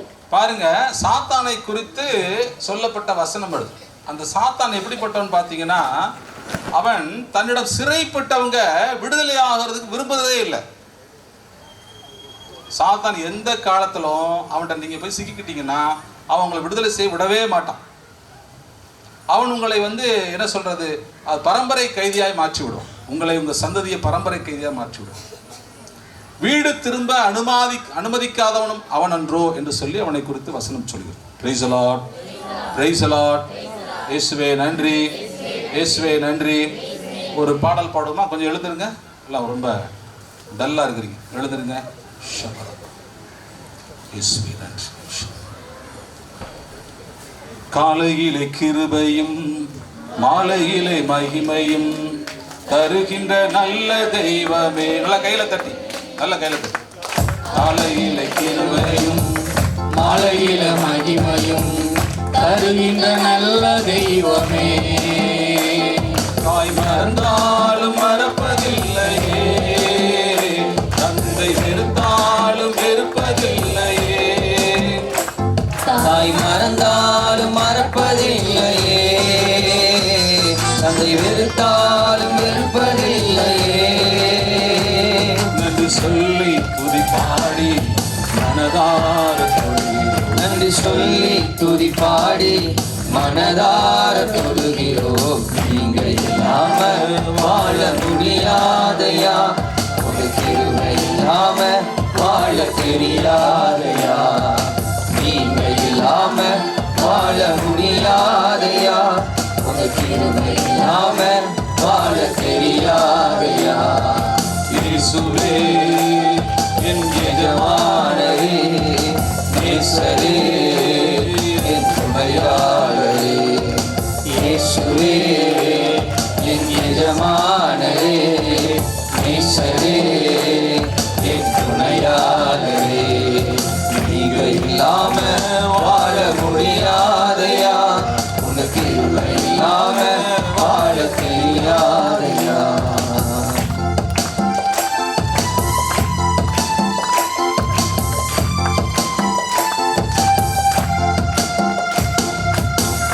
இதுவரை நிற்பதும் இனிமேல் நிலைப்பதும் எல்லாமே உங்க கிருபைதான். இதுவரை நிற்பதும் இனிமேல் நிலைப்பதும் எல்லாமே உங்க கிருபையா. பெருமை பாராட்டிட ஒன்றுமில்லையே, தாங்கி நடத்துவது உங்க கிருபையே. பெருமை பாராட்டிட ஒன்றுமில்லையே, தாங்கி நடத்துவது உங்க கிருபையே. நன்றி சொல்லி துதி பாடி மனதார தொழுகிறோம். நன்றி சொல்லி துதி பாடி மனதார தொழுகிறோம். நீங்க இல்லாம வாழ முடியாதையா,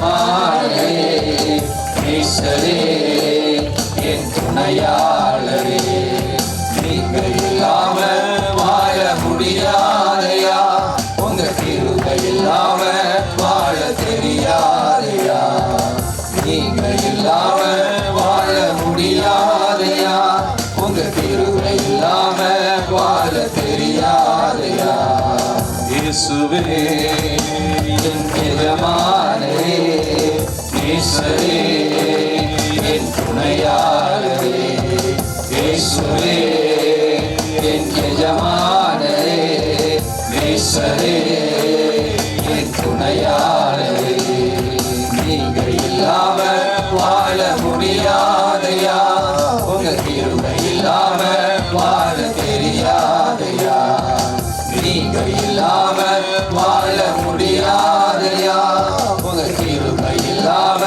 வாழ தெரியாதையா. Praise the Lord. Praise the Lord. இயேசுவே நன்றி, இயேசுவே நன்றி. அப்போ கிறிஸ்துவுக்குள் உட்காருங்க.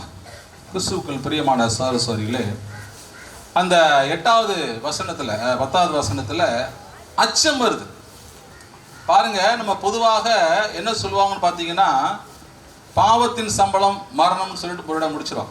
ஆனால் பாவத்தின் சம்பளம் என்பது மரணம் மாத்திரம் இல்லை, அணுவணுவா உங்களை சாகடிச்சு கடைசியாக 2ஆம் சாவுக்குள்ள கொண்டு போவான் சாத்தான்.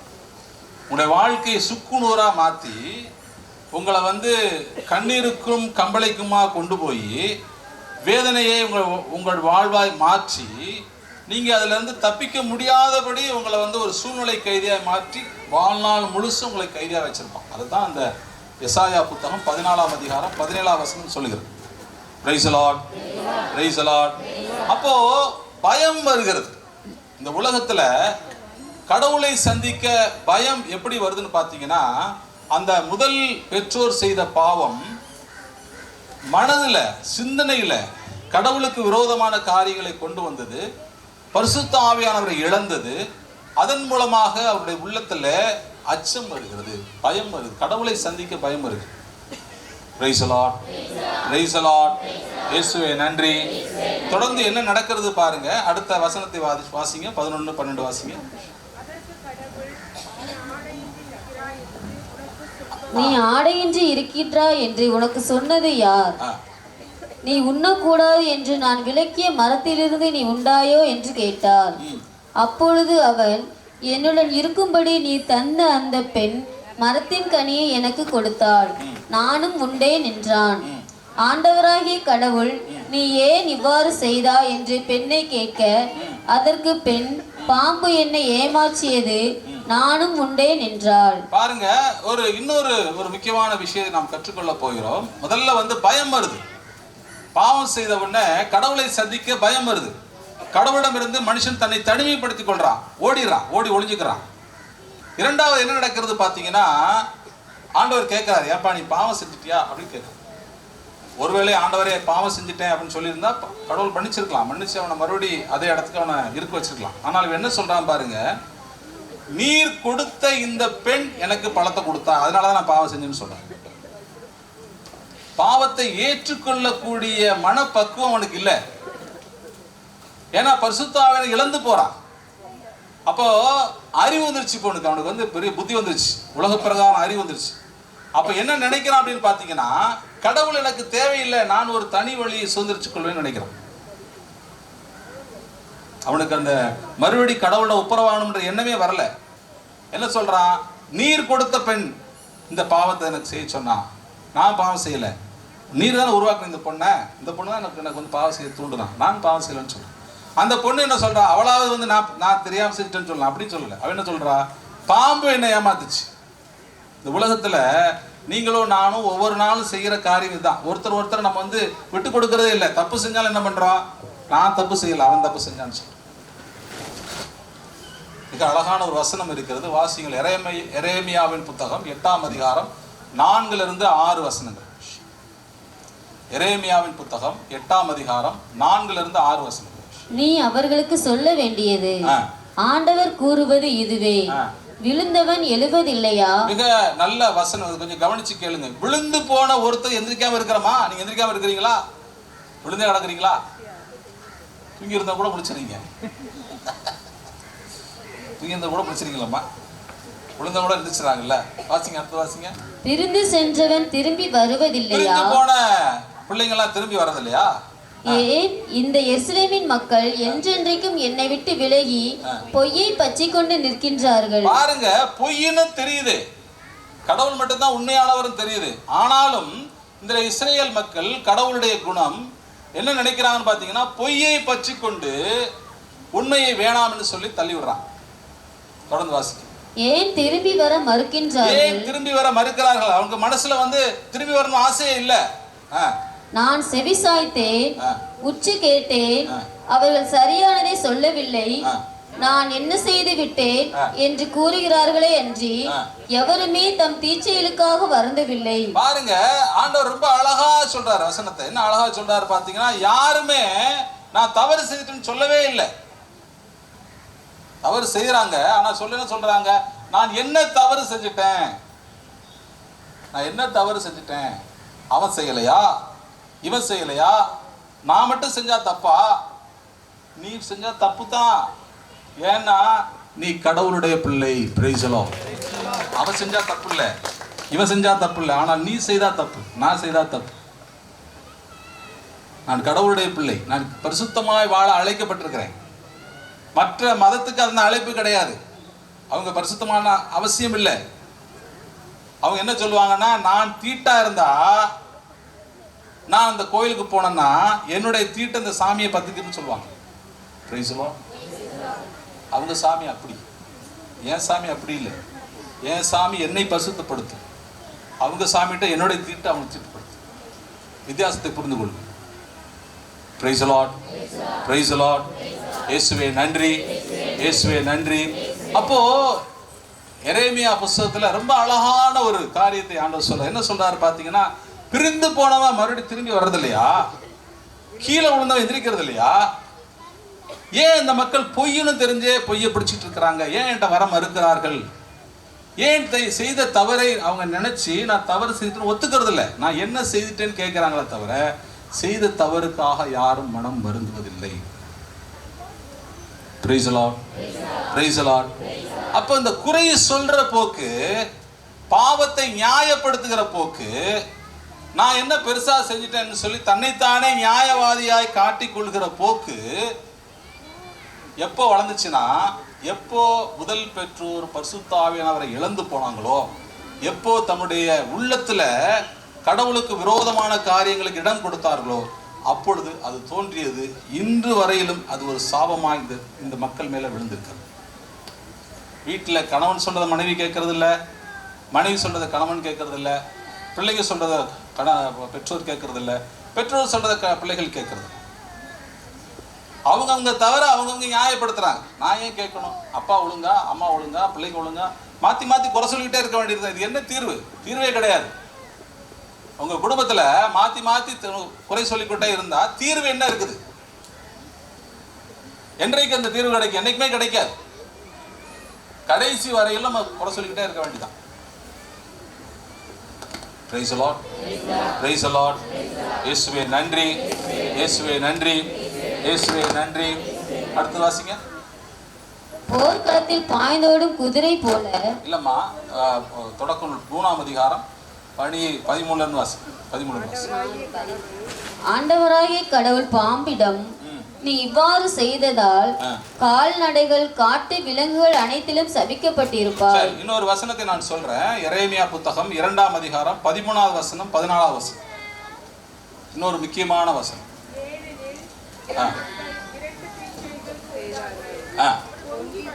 என் மக்கள் 2 தீச்செயல்கள் செய்தார்கள். பொங்கி வழிந்தோடு நீரூற்றாகிய என்னை புறக்கணித்தார்கள். தண்ணீர் தேங்காத உடைந்த குட்டைகளை தங்களுக்கென்று குடைந்து கொண்டார்கள். இஸ்ரேல் ஓர் அடிமையா? வீட்டில் அடிமையாக பிறந்தவனா? அவன் ஏன் சூறையாடப்பட வேண்டும்? இப்போ இது ஒரு அற்புதமான ஒரு வசனம். என்ன சொல்றாரு பாத்தீங்கன்னா, கடவுளுடைய மக்கள் 2 தீச்செயல்களை செய்தார்கள் என்று சொல்லி கடவுள் சொல்றாரு. ஒன்று என்னதுன்னு பாத்தீங்கன்னா, கடவுளை புறக்கணிக்கிறது. பொங்கி ஒளிந்தோடும் நீரோடையாகிய கடவுளை புறக்கணிக்கிறது. இரண்டாவது, தங்களுக்கென்று உடைந்த குட்டைகளை, தண்ணீர் தேங்காத உடைந்த குட்டைகளை, எந்த பலனும் கிடைக்காத நாத்தம் எடுக்கிற குட்டைகளை தங்களுடைய முயற்சியில, தங்களுடைய அறிவுல இஸ்ரேல் மக்கள் கட்டி கொள்கிறார். அதுதான் பொய் என்று சொல்கிறார்.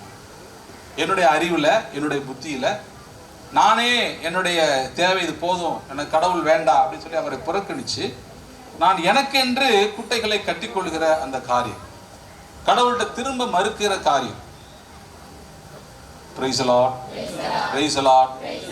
அது என்ன நிலைன்னு சொல்றாரு பாத்தீங்கன்னா, எரேமியா தீர்க்கதரிசி இஸ்ரேல் மக்கள் அடிமை நிலை என்று சொல்லுகிறார். இஸ்ரேல் ஒரு அடிமையா, அவன் அடிமையாக பிறந்தவனா, அவன் ஏன் சூறையாடப்பட வேண்டும் என்று சொல்கிறார். அப்போ இஸ்ரேல் மக்களுடைய வளங்கள் எல்லாம் சூறையாடப்படுகின்றன. கடவுள் உங்களுக்கு கொடுத்திருக்கிற ஆசீர்வாதம் எல்லாம் சூறையாடப்படுகிறது. கடவுள் உங்களுக்கு கொடுத்திருக்கிற நன்மைத்தனங்கள் எல்லாம் சூறையாடப்படுகிறது. கடவுள் உங்களுக்கு கொடுத்திருக்கிற வாக்குத்தத்தங்கள் எல்லாம் சூறையாடப்படுகிறது. ஏன் சூறையாடப்படுகிறது அப்படின்னு பார்த்தீங்கன்னா, நாம் பரிசுத்த ஆவியானவருக்கு விரோதமாக கடவுளுக்கு பிரியமில்லாத காரியங்களை நம்முடைய உள்ளத்துல நம்ம சுமக்கிறோம். உள்ளத்துல சுமந்து அந்த கெட்ட சிந்தனைகளுக்கு நம்ம உடலை கையளிக்கிறோம். அப்ப கையளிக்கும் பொழுது நம்ம பரிசுத்தத்தை இழந்து போகிறோம், பரிசுத்த ஆவியானவரை இழந்து போகிறோம். அதனாலதான் இந்த தீமைகள் எல்லாம் நம்முடைய வாழ்க்கையில் வருது என்று சொல்லி வேதம் பட்டியலிட்டு காமிக்கிறது. Praise the Lord. Praise the Lord. இயேசுவே நன்றி, இயேசுவே நன்றி, இயேசுவே நன்றி, இயேசுவே நன்றி. தொடர்ந்து வாசிங்க. அடுத்தது என்ன தீமை வருதுன்னு பாருங்க. அவனுக்கு எதிராக இளஞ்சிங்கங்கள் இல்ல உன் மகப்பேற்றி தொடக்க நூல் 3ஆம் அதிகாரத்திலே வாசி. தொடக்க நூல் 3ஆம் அதிகாரம் 14வது வசனத்துக்கு அப்புறம். ஆண்டவராகிய கடவுள் பாம்பிடம், நீ இவ்வாறு செய்ததால் கால்நடைகள், காட்டு விலங்குகள் அனைத்திலும் சபிக்கப்பட்டிருப்பாய். உன் வயிற்றினால் ஊர்ந்து உன் வாழ்நாள் எல்லாம் பொழுதியை தின்பாய். உனக்கும் பெண்ணுக்கும் உன் வித்துக்கும் அவள் வித்துக்கும் பகையை உண்டாக்குவேன். அவள் வித்து உன் தலையை காயப்படுத்தும், நீ அதன் குதிகாலை காயப்படுத்துவாய் என்றார். அவர் பெண்ணிடம், உன் மகப்பேற்றின் வேதனையை மிகுதியாக்குவேன். பாருங்க, இப்போ வேதனை வருது, இந்த உலகத்துல துயரம் வருது, கண்ணீர் வருது. ஒரு மகப்பேற்று, ஒரு குழந்தை பேரு, ஒரு ஆசீர்வாதத்தை பெறுவதற்காக நாம் துயரப்பட வேண்டியிருக்கு. கடவுள் இந்த உலகத்தை ஆசீர்வாதமாக படைச்சார். அதுல சாபமே கிடையாது, துன்பமே கிடையாது. ஆனால் மனிதன் தன்னுடைய கடவுளுக்கு விரோதமான சிந்தனைகளை தன் உள்ளத்தில் சுமந்ததுனால, பரிசுத்த ஆவியானவரை புறக்கணித்ததுனால எப்படி ஆயிடுச்சுன்னு பார்த்தீங்கன்னா, அவனுக்கு அச்சம் வருகிறது, அவன் குறை சொல்கிறவனாக மாறுகிறான், அவன் தன்னை நியாயப்படுத்துகிறவனாக மாறுகிறான். இப்போ என்ன ஆகுதுன்னு பார்த்தீங்கன்னா, அவனுக்கு துயரம் வருகிறது. அவனுடைய மகப்பேறு ஒரு ஆசீர்வாதம் தான். எப்படி வருதுன்னா, அவனுக்கு ஆசீர்வாதம் துயரத்தோடு தான் வருகிறது. துயரம் இல்லாத எந்த ஒரு நன்மையும் அவனுக்கு கிடைப்பதில்லை. எல்லாவற்றுக்கும் கஷ்டப்படணும், எதை செஞ்சாலும் கஷ்டப்படணும் என்று சொல்லி அவன் தோல் மேல ஒரு வேதனை, ஒரு துயரம் எப்போதும் சுமந்துகிட்டே, ஒரு அடிமைத்தனை எப்போதுமே மேல இருக்கு. Price the Lord. வாசிங்க. வேதனையில் நீ குழந்தைகள் பெறுவாய், ஆயினும் உன் கணவன் மேல் நீ வேட்கை கொள்வாய், அவனோ உன்னை ஆள்வான் என்றார். அவர் மனிதனிடம், உன் மனைவியின் சொல்லை கேட்டு உண்ணக்கூடாது என்று நான் கட்டளையிட்டு விலக்கிய மரத்திலிருந்து நீ உண்டதால் உன் பொருட்டு நிலம் சபிக்கப்பட்டுள்ளது. நிலம் சபிக்கப்படுது. இதுவரை கடவுள் இந்த உலகத்தை ஆசீர்வாதமா படைச்சதெல்லாம் நல்லது என்று கண்டார். ஆனால் இப்போ எப்படி மாறுதுன்னு பார்த்தீங்கன்னா, கடவுளுடைய சாபம் இந்த உலகத்தின் மேல விழுது, படைப்புகள் மேல விழுது, நிலத்தின் மேல விழுது. அப்ப நம்ம சாபத்துக்கு விரோதமாக தான் நம்ம போராட வேண்டியது. Praise the Lord. Praise the Lord. இயேசுவே நன்றி. தொடர்ந்து வாசிங்க. உன் வாழ்நாள் எல்லாம் வருந்தி அதன் பயனை உழைத்து நீ உண்பாய். முட்செடியையும் முட்புதரையும் உனக்கு அது முளைப்பிக்கும். வயல்வெளி பயிர்களை நீ உண்பாய். நீ மண்ணிலிருந்து உருவாக்கப்பட்டதால் அதற்கு திரும்பும் வரை நெச்சி வியர்வை நிலத்தில் விழ உழைத்து உன் உணவை உண்பாய். நீ மண்ணா இருக்கிறாய், மண்ணுக்கே திரும்புவாய் என்றார். அப்ப என்ன, இப்ப கடைசி என்ன சொல்றாரு பாத்தீங்கன்னா, சாவு வருது மனுஷனுக்குள்ள, சாவு வருது. அப்போ எங்க தொடங்குறதுன்னு பாத்தீங்கன்னா, இந்த மனுஷன் கடவுளுக்கு விரோதமான செயலை எண்ணத்தை தன்னுடைய உள்ளத்துல சுமந்ததுனால, அதுக்கு செயல் வடிவம் கொடுத்ததுனால முதல்ல என்ன நடக்கிறதுன்னு பார்த்தீங்கன்னா, அவன் பரிசுத்த ஆவியானவரை இழந்து போகிறான். கடவுளோடு இணைந்திருக்கக்கூடிய நிலையை இழந்து போகிறான். அவனுக்கு பயம் வருது, கடவுளை சந்திக்க பயம் வருது. அப்புறம் என்ன ஆகுதுன்னு பார்த்தீங்கன்னா, அவன் தன்னை நியாயப்படுத்துகிறவனாக மாறுகிறான். அடுத்தால் என்ன ஆகுதுன்னா, அவன் குற்றம் சொல்கிறவனாக மாறுறான். தனக்குள்ள தன்னுடைய மனைவியை நேசிக்கிற மனைவியவே குற்றம் சொல்கிறவனாக மாறுகிறான். அடுத்தா என்னன்னு பார்த்தீங்கன்னா, அவன் நிமித்தமாக இந்த உலகம் சபிக்கப்படுது, துயரம் வருது, சாவு வருது.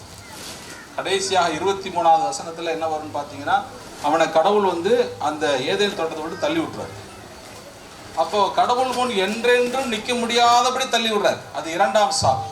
அப்போ முதல் சாவு உடல் சாவு, 2ஆம் சாவு. ஆக பரிசுத்த ஆவியானவரை இழந்து போனதுனால, கடவுளுக்கு விரோதமான காரியங்களை மனசுல இருத்தினதுனால ஆதாம் ஏவாள் பாவம் செய்தாங்க. இவ்வளவு வேதனைகளை அனுபவிச்சு கடைசியில் அவங்க தள்ளப்பட்டான், கடவுளுடைய சமூகத்திலிருந்து தள்ளப்பட்டான். அப்போ கிறிஸ்துவில் பிரியமான சகோதரர்களே, இன்றைக்கும் உங்களுக்கும் எனக்கு இது ஒரு அறிவுரையாக தரப்பட்டிருக்கிறது. உங்கள் குடும்பத்தில், என்னுடைய குடும்பத்தில் இப்படியான காரியங்கள் நடக்கும். நீங்கள் உங்கள் பிள்ளைங்க கடவுளுடைய கோயிலுக்கு வர்றதுக்கோ இறைவார்த்தை வாசிக்கிறதுக்கோ யோசிப்பாங்க, வரமாட்டாங்க. பிறகு அவர்கள் என்ன பண்ணுவாங்கன்னு பார்த்தீங்கன்னா, தங்களை தவறு செய்து தங்களை நியாயப்படுத்திக் கொள்வார்கள்.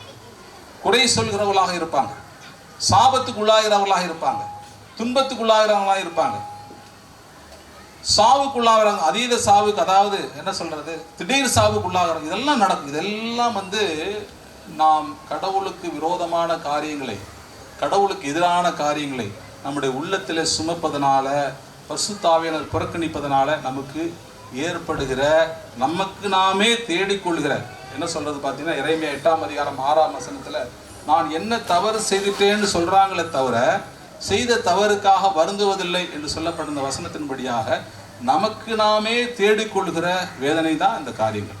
Price the Lord, praise the Lord. இயேசுவே நன்றி, இயேசுவே நன்றி, இயேசுவே நன்றி, இயேசுவே நன்றி, இயேசுவே நன்றி. வாசிங்கள் தீத்து புத்தகம் 2ஆம் அதிகாரம் 12வது வசனம் 13வது வசனம்.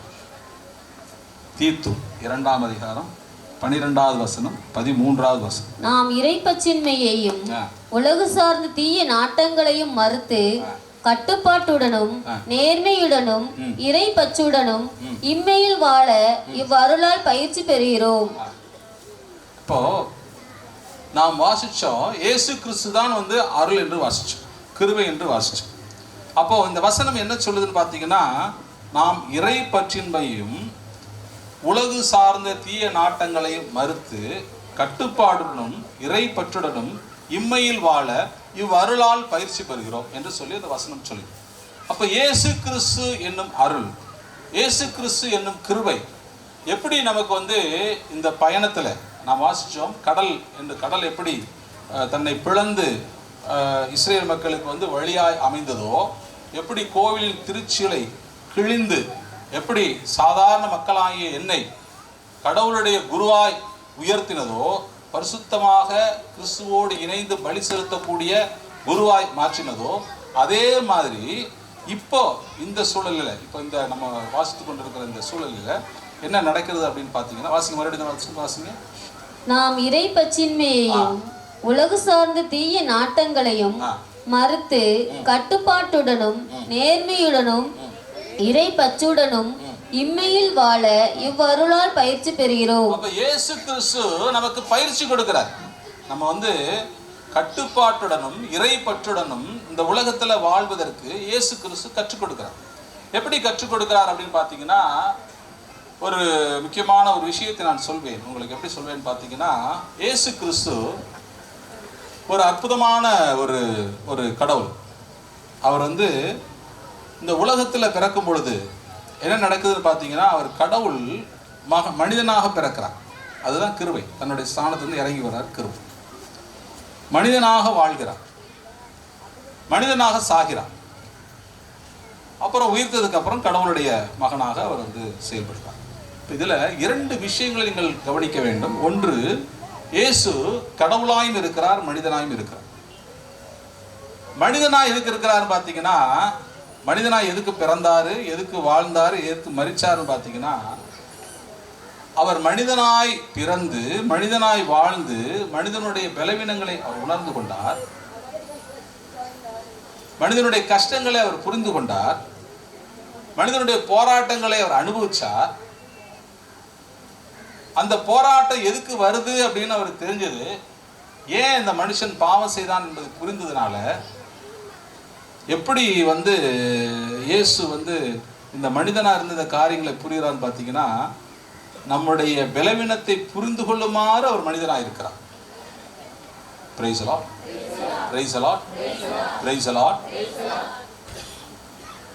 நம்முடைய பலவீனத்தை புரிஞ்சு அதை என்ன சொல்றது, அதை அவர் இதனால தான் அப்படி ஆனான்னு அவர் புரிஞ்சதுக்கு அப்புறம்னால அவர் என்னுடைய பாவத்தை எல்லாம் மன்னிக்கிற கடவுளாகவும் இருக்கிறார். Price the Lord. அதாவது என்னுடைய பலவீனங்களை புரிஞ்சுக்கிட்டு, கஷ்டங்களை புரிஞ்சுக்கிட்டு, சோர்வுகளை புரிஞ்சுக்கிட்டு, என்னுடைய பாவ நாட்டங்களை புரிஞ்சுக்கிட்டு அதை புரிஞ்சுக்கிற மனுஷனாக இருக்கிறாரு. அதை மன்னிக்கிற கடவுளாகவும் இருக்கிறார். Price the Lord, praise the Lord. இயேசுவே நன்றி, இயேசுவே நன்றி. அதனால தான் அந்த வசனம் சொல்லுகிறது, தீத்து 3:7 நாம் அவரது அருளால் அவருக்கு ஏற்புடையவர்களாகிறோம். நாம் அவரது அருளால் அவருக்கு ஏற்புடையவர்களாகிறோம். இப்போ கிறிஸ்து நமக்கு நம்முடைய பலவீனங்களை மேற்கொள்ள நமக்கு கற்றுக் கொடுக்கிறார். நம்முடைய பலவீனங்களை புரிஞ்சு, ஏன் இந்த பலவீனம் வருதுன்னு புரிஞ்சு அந்த பலவீனத்திலே நாம் மேற்கொள்வதற்கு நமக்கு உதவி செய்கிறார். எப்படின்னு பாருங்களேன். ஒரு 3 காரியங்களை நான் உங்களுக்கு சொல்லலாம். 3 காரியங்களை சொல்லலாம். ஒன்று, ஒரு பாவ இடத்துக்குள்ள பாவம் செய்யக்கூடிய ஒரு சூழ்நிலைக்கு நீங்கள் போறீர்கள் என்று சொன்னால், நீங்கள் கிறிஸ்துவிடம் ஆலோசனை கேட்டீங்கன்னா அவர் என்ன சொல்லுவார்னா, முதல் ஆலோசனை ஃபர்ஸ்ட் ஸ்டேஜ் என்ன சொல்லுவார்னா, அந்த இடத்தை விட்டு நம்மளை விலக சொல்லுவோம். இப்போ நான் ஒன்றும் இல்லை, இப்போ நான் ஒரு நண்பர்களாக ஒரு இடத்துக்கு போகிறேன்னு வச்சுக்கிறோமே. ஒரு சாயங்காலம் போகிறாங்கன்னா என்ன பண்ணுவாங்க, பொதுவாக இப்போ உள்ள காலகட்டத்தில் நண்பர்கள் சேர்ந்தாங்கன்னா தண்ணி குடிப்பான். அப்போது ஒரு கிறிஸ்தவன் கடவுள்கிட்ட, ஆண்டவரே இந்த மாதிரி நான் போனால் நம்ம தப்பு செய்யக்கூடிய ஒரு பிரச்சனை இருக்குதே, என்ன செய்யணும் கேட்டால், அந்த இடத்துல இருந்து வெளியே வர்றதுக்கு, அந்த கூட்டணியிலேருந்து வெளியே வர்றதுக்கு கடவுள் நமக்கு வழி சொல்லி கொடுப்பார். இது ஒன்று. பாவம் செய்கிற இடத்துல இருந்து நம்ம வெளியே கொண்டு வரோம். முதல் காரியம். இரண்டாவது காரியம் என்னதுன்னா, பாவம் செய்கிற விஷயத்தை, அந்த எந்த விஷயத்துல பாவம் செய்கிறோமோ அதை தூக்கி எடுத்து வெளியே போகிறோம். அதாவது இப்போ நான் ஒரு டிவி பார்க்குறேன், ஒரு இன்டர்நெட் பார்க்குறேன், இல்லை ஒரு வாட்ஸ்அப் பார்க்குறேன், ஒரு ஆபாசமான ஒரு காட்சி வருது. அது நானும் அந்த டிவியில் அந்த வாட்ஸ்அப் மட்டும்தான், அது வேற யாரும் தெரியாது. அப்போ நான் தான் அந்த தவறான விஷயத்தை அப்புறப்படுத்தணும், வேற யாரும் செய்ய முடியாது. அப்போ இயேசுட்ட நீங்கள் ஆலோசனை கேட்டு என்ன பண்ணுவார் பார்த்தீங்கன்னா, அது ஒன்று அந்த வாட்ஸ்அப்பை ஆஃப் பண்ண சொல்லுவார், இல்லை நம்மளை வேற ஏதாவது வேலை செய்ச்சுருவார். அப்போ இரண்டாவது காரியம் எப்படி நமக்கு கடவுள் ஆலோசனை கொடுப்பாருன்னா, அந்த பலவீனத்திலிருந்து நம்மை அப்புறப்படுத்தும், நம்ம மட்டும் அப்புறப்படுத்தும். மூன்றாவது காரியம் என்ன, எப்படியாக ஒரு ஆலோசனை கொடுப்பார் அப்படின்னு பார்த்தீங்கன்னா, இயேசு கொடுக்குற ஆலோசனை எப்படி பார்த்தீங்கன்னா, சில சமயம் நீங்கள் இக்கட்டான சொல்லி மாட்டிக்கிறீங்க. நீங்கள் அந்த பாவம் செய்கிற இடத்துலேருந்து உங்களால் வெளியே வர முடியாது, வெளியே வர்றதுக்கும் சூழ்நிலை அனுமதிக்காது. அப்போ அந்த சூழலில் நீங்கள் கிறிஸ்துவிடம் கேட்பீர் என்று சொன்னால் அவர் என்ன பண்ணுவார் பார்த்தீங்கன்னா, உங்களுக்கு அந்த போராட்டத்தை எதிர்த்து போராடக்கூடிய பலனை தருவார். அது சில பேருக்கு எப்படி இருக்குன்னு பார்த்தீங்கன்னா, ஜெபமாலை செய்கிற மாதிரி இருக்கலாம், சில பேருக்கு பார்த்தீங்கன்னா துதிக்கிற மாதிரி இருக்கலாம், சில பேருக்கு ஜெபிக்கிற மாதிரி இருக்கலாம், சில பேருக்கு பரவச பேச்சு அனுபவமாக இருக்கலாம். ஸோ நீங்கள் அந்த பாவம் செய்கிற இடத்துல இருப்பீங்க, ஆனால் நீங்கள் பாவம் செய்ய மாட்டீங்க. அந்த கிருபையை உங்களுக்கு தருவார். எப்படி தருவார்னா, நீங்கள் அந்த இடத்துல ஏதாவது உங்களுக்கு ஒரு கடவுள் கொடுத்த ஒரு விஷயத்தை உங்களுக்கு நீங்கள் கேட்டிங்கன்னா கொடுப்பார், ஒரு கிருபை கொடுப்பார். அது ஜெபமாலை கூட இருக்கலாம், பாடல் பாடுகிறதா இருக்கலாம், துதியாக இருக்கலாம், பரவச பேச்சு அனுபவமாக இருக்கலாம், இப்படி பல காரியங்கள் இருக்கலாம். எனக்கு நான் தொடக்க காலத்தில் நான் நிறைய சிந்தனையில் பாவம் செய்வேன். நிறைய பாவம் செய்யும் பொழுது பார்த்தீங்கன்னா, நான் அப்போது கடவுள்கிட்ட நான் கேட்டேன். அவர் கேட்கும் பொழுது எனக்கு ஒரு கிருபையை கொடுத்தார். சரியா? அதை நான் உங்களோட பகிர்ந்து கொள்வதில் பெருமைக்காக சொல்லலை, உங்களுக்கு தெரிந்து கொள்ள வேண்டும். நீங்கள் கேட்கலாம், நீங்கள் கேட்டிங்கன்னா கொடுப்பார். நான் வந்து 2007 வருஷத்தில் அந்த ஒரு இந்த போராட்டத்தில் நான் கேட்டேன், அந்த ஆண்டவர் எனக்கு இந்த முழுமையாக மோடு இணைந்திருக்கு, எனக்கு வந்து கிருபை தரம்னு சொன்னேன். அப்போ நான் வந்து என்ன ஒரு ஒரு பொருத்தனை செய்தேன்னு பார்த்தீங்கன்னா, ஒரு நாளைக்கு ஒரு வசனத்தை மனப்பாடம் செய்யும். எத்தனை வசனம்? ஒரு வசனம். ஒரு நாளைக்கு ஒரு வசனம். அப்போது அப்படி நான் வந்து மனப்பாடம் பண்ணி என்ன பண்ணணும், ஒரு நோட்டு போட்டுப்பேன். கிட்டத்தட்ட ஒரு 4 நோட்டு என்கிட்ட இருக்குன்னு நினைக்கிறேன். ஒவ்வொரு நாளும் இந்த தேதி போட்டு அந்த வசனத்தை எழுதி மனப்பாடம் பண்ணிடுவேன். இப்படி வந்து எந்த நாள் முடியலையோ அன்றைக்கி அது பிளாங்காக இருக்கும். அந்த டேட்டில் வந்து வசனம் இருக்காது. அப்போ அன்றைக்கி நம்ம அந்த வசனத்தை மனப்பாடம் பண்ணலன்னு தெரிஞ்சுக்கிறோம். சில நாட்கள் 2 வசனம் மனப்பாடம் பண்ண உண்டு. இப்படி நான் வந்து செய்து கொண்டே இருந்தேன். அப்படி பார்த்தீங்கன்னா கிட்டத்தட்ட 1000 வசனம், 2000, 3000 வசனம் வரைக்கும் வந்துச்சு. அப்போது என்ன பண்ணுவேன்னு பார்த்தீங்கன்னா, அந்த வசனத்தை எல்லாம் நான் திரும்ப சொல்லுவேன். அன்னைக்கு பூரா சொல்லுவேன். அப்போ நான் வந்து முதல் முயற்சியாக என்ன பண்ணு பார்த்தீங்கன்னா, வசனம் கூட ஒரே நாள் செய்ய முடியாது இல்லையா, சொல்ல முடியாது. ஒரு நாள்லாம் பார்த்தீங்கன்னா விடிகால 1:30 மணி வரைக்கும்லாம் உட்காந்து வசனம் சொல்லிட்டு இருப்பேன். எல்லோரும் தூங்கிடுவாங்க, நான் மட்டும் முடிச்சு உட்காந்துட்டு வசனம் சொல்லிட்டு இருப்பேன். அப்புறம் காலையில் எந்திரிக்க 5 மணிக்கு எது கஷ்டமாக இருக்குது. அப்போ நான் ஆண்டவர்கிட்ட கேட்டேன், ஆண்டவரே என்னால் சொல்ல முடியல, வசனம் சொல்ல முடியல அப்படின்னு சொல்லி நான் ஆண்டவர்கிட்ட கேட்டேன். அப்போ என்ன சொன்னார்னா, 2ஆக சொல்லணும். அதாவது ஒரு பாதியை ஒரு நாளைக்கும் அடுத்த பாதி அடுத்த நாள் சொல்லணும். அப்போ அப்படி சொன்னேன். அப்படியும் சொல்ல முடியல சில நாள். அப்போ 3ஆக சொல்லணும். அப்போ 3 1000 வசனமாக சொன்னேன். அப்படி கொஞ்ச நாள் போயிட்டு இருந்தது. அப்புறம் கொஞ்ச நாள் என்னாச்சுன்னு பார்த்தீங்கன்னா, வசனங்கள் மறக்க ஆரம்பிச்சு. சில வசனங்கள் வந்து எல்லா வசனம் மனப்பாடம் செய்ய முடியல, அதாவது மனப்பாடம் செய்த வசனம் மறக்க ஆரம்பிச்சு. அப்போ நான் ஆண்டவர்கிட்ட கேட்டேன், பரவாயில்ல, சில மறந்ததை பற்றி கவலைப்படாத, உனக்கு என்ன தேவை, வசனம் தேவையோ அதான் நான் கொடுப்பேன் அப்படின்னு சொல்லி. அப்போ கொஞ்சம் இப்போ வசனங்களை நான் வந்து அந்த மனப்பாடம் பண்ண வசனங்களை சொல்லிகிட்டே இருப்பேன். இப்போவும் பார்த்தீங்கன்னா சாதாரணமாக நாங்கள் வெளியே போகிறேன், தனியாக இருக்குன்னு சொன்னீங்கன்னா வசனத்தை சொல்ல ஆரம்பிச்சேன். எப்படி இப்போனா 2 வசனம், அதாவது எனக்கு இப்போ ஒரு 1000 வசனம் 1500 வசனம் தெரிஞ்சு வச்சுக்காங்களேன். இந்த 1500 வசனத்தை 700 வசனத்தை ஒரு நாள் சொல்லுவேன், அடுத்த நாள் 700 வசனம் சொல்லுவேன். இப்போ நான் பஸ்ஸில் வந்துட்டு இருந்தேன், வசனம் சொல்லிட்டு தான் வந்தேன், ஒரு இது முடிச்சிட்டேன். சப்போஸ் 700 வசனம் முடிச்சுட்டு வச்சுக்காங்களேன், அடுத்த 700 போயிடும், 1400 போயிடும். ஸோ இப்படி செய்வோம். அப்போது அந்த சிந்தனை வேறு சிந்தனையே வராது. Price the Lord. தேவையில்லாத சிந்தனையே வராது. நீங்கள் வசனம் சொல்ல ஆரம்பிச்சிட்டிங்கன்னா உங்களுக்கு வந்து உங்கள் இது பூராமே வசனம்னா என்ன, இறைவார்த்தை வசனம் ஃபுல்லாக சொல்ல. இப்போ நான் சொல்கிற வசனம், நான் ஒரு செய்தி எனக்கு கொடுக்குறாருன்னா, யாராவது ஒரு தலைப்பில் பேசுன்னு சொன்னாங்கன்னா, என்கிட்ட உள்ள வசனத்தை எனக்கு என்ன ஆண்டவர் மனசில் கொடுத்துருக்காரோ, மனப்பாடம் செய்ய கொடுத்துருக்காரோ, அந்த வசனத்திலே செய்தி வந்துடும். இதை தாண்டி வசனமே போகாது. அவ்வளோ வசனத்தை எந்தெந்த இரக்கத்திற்கோ பரிசுத்தத்துக்கோ நம்பிக்கைக்கோ எல்லாத்துக்குமே வந்து வசனம் என்கிட்ட இருக்குது, வேறு வச்சுட்டு உள்ளே கொடுத்துருக்காரு. அப்போ நான் செய்தின்னு உட்காந்தேன்னா கடன்னு வசனம் வரும். இப்போ நான் உங்கள்கிட்ட வசனத்தை ஒப்பிக்கிறேன்னு சொன்னேன்னா படிச்சுட்டு வந்து ஒப்பிக்கல, இது பல வருஷமாக வந்து மனப்பாடம் பண்ணுது. இன்றைக்கி நேற்று பண்ணதில்லை, 2007 பண்ணிகிட்ருக்கேன். 17 வருஷம் ஆச்சு. 17 வருஷம் வந்து வசனம் என்னோடு பயணிக்கிறது, அல்லது வசனத்தோடு நான் பயணிக்கிறேன். Price the Lord.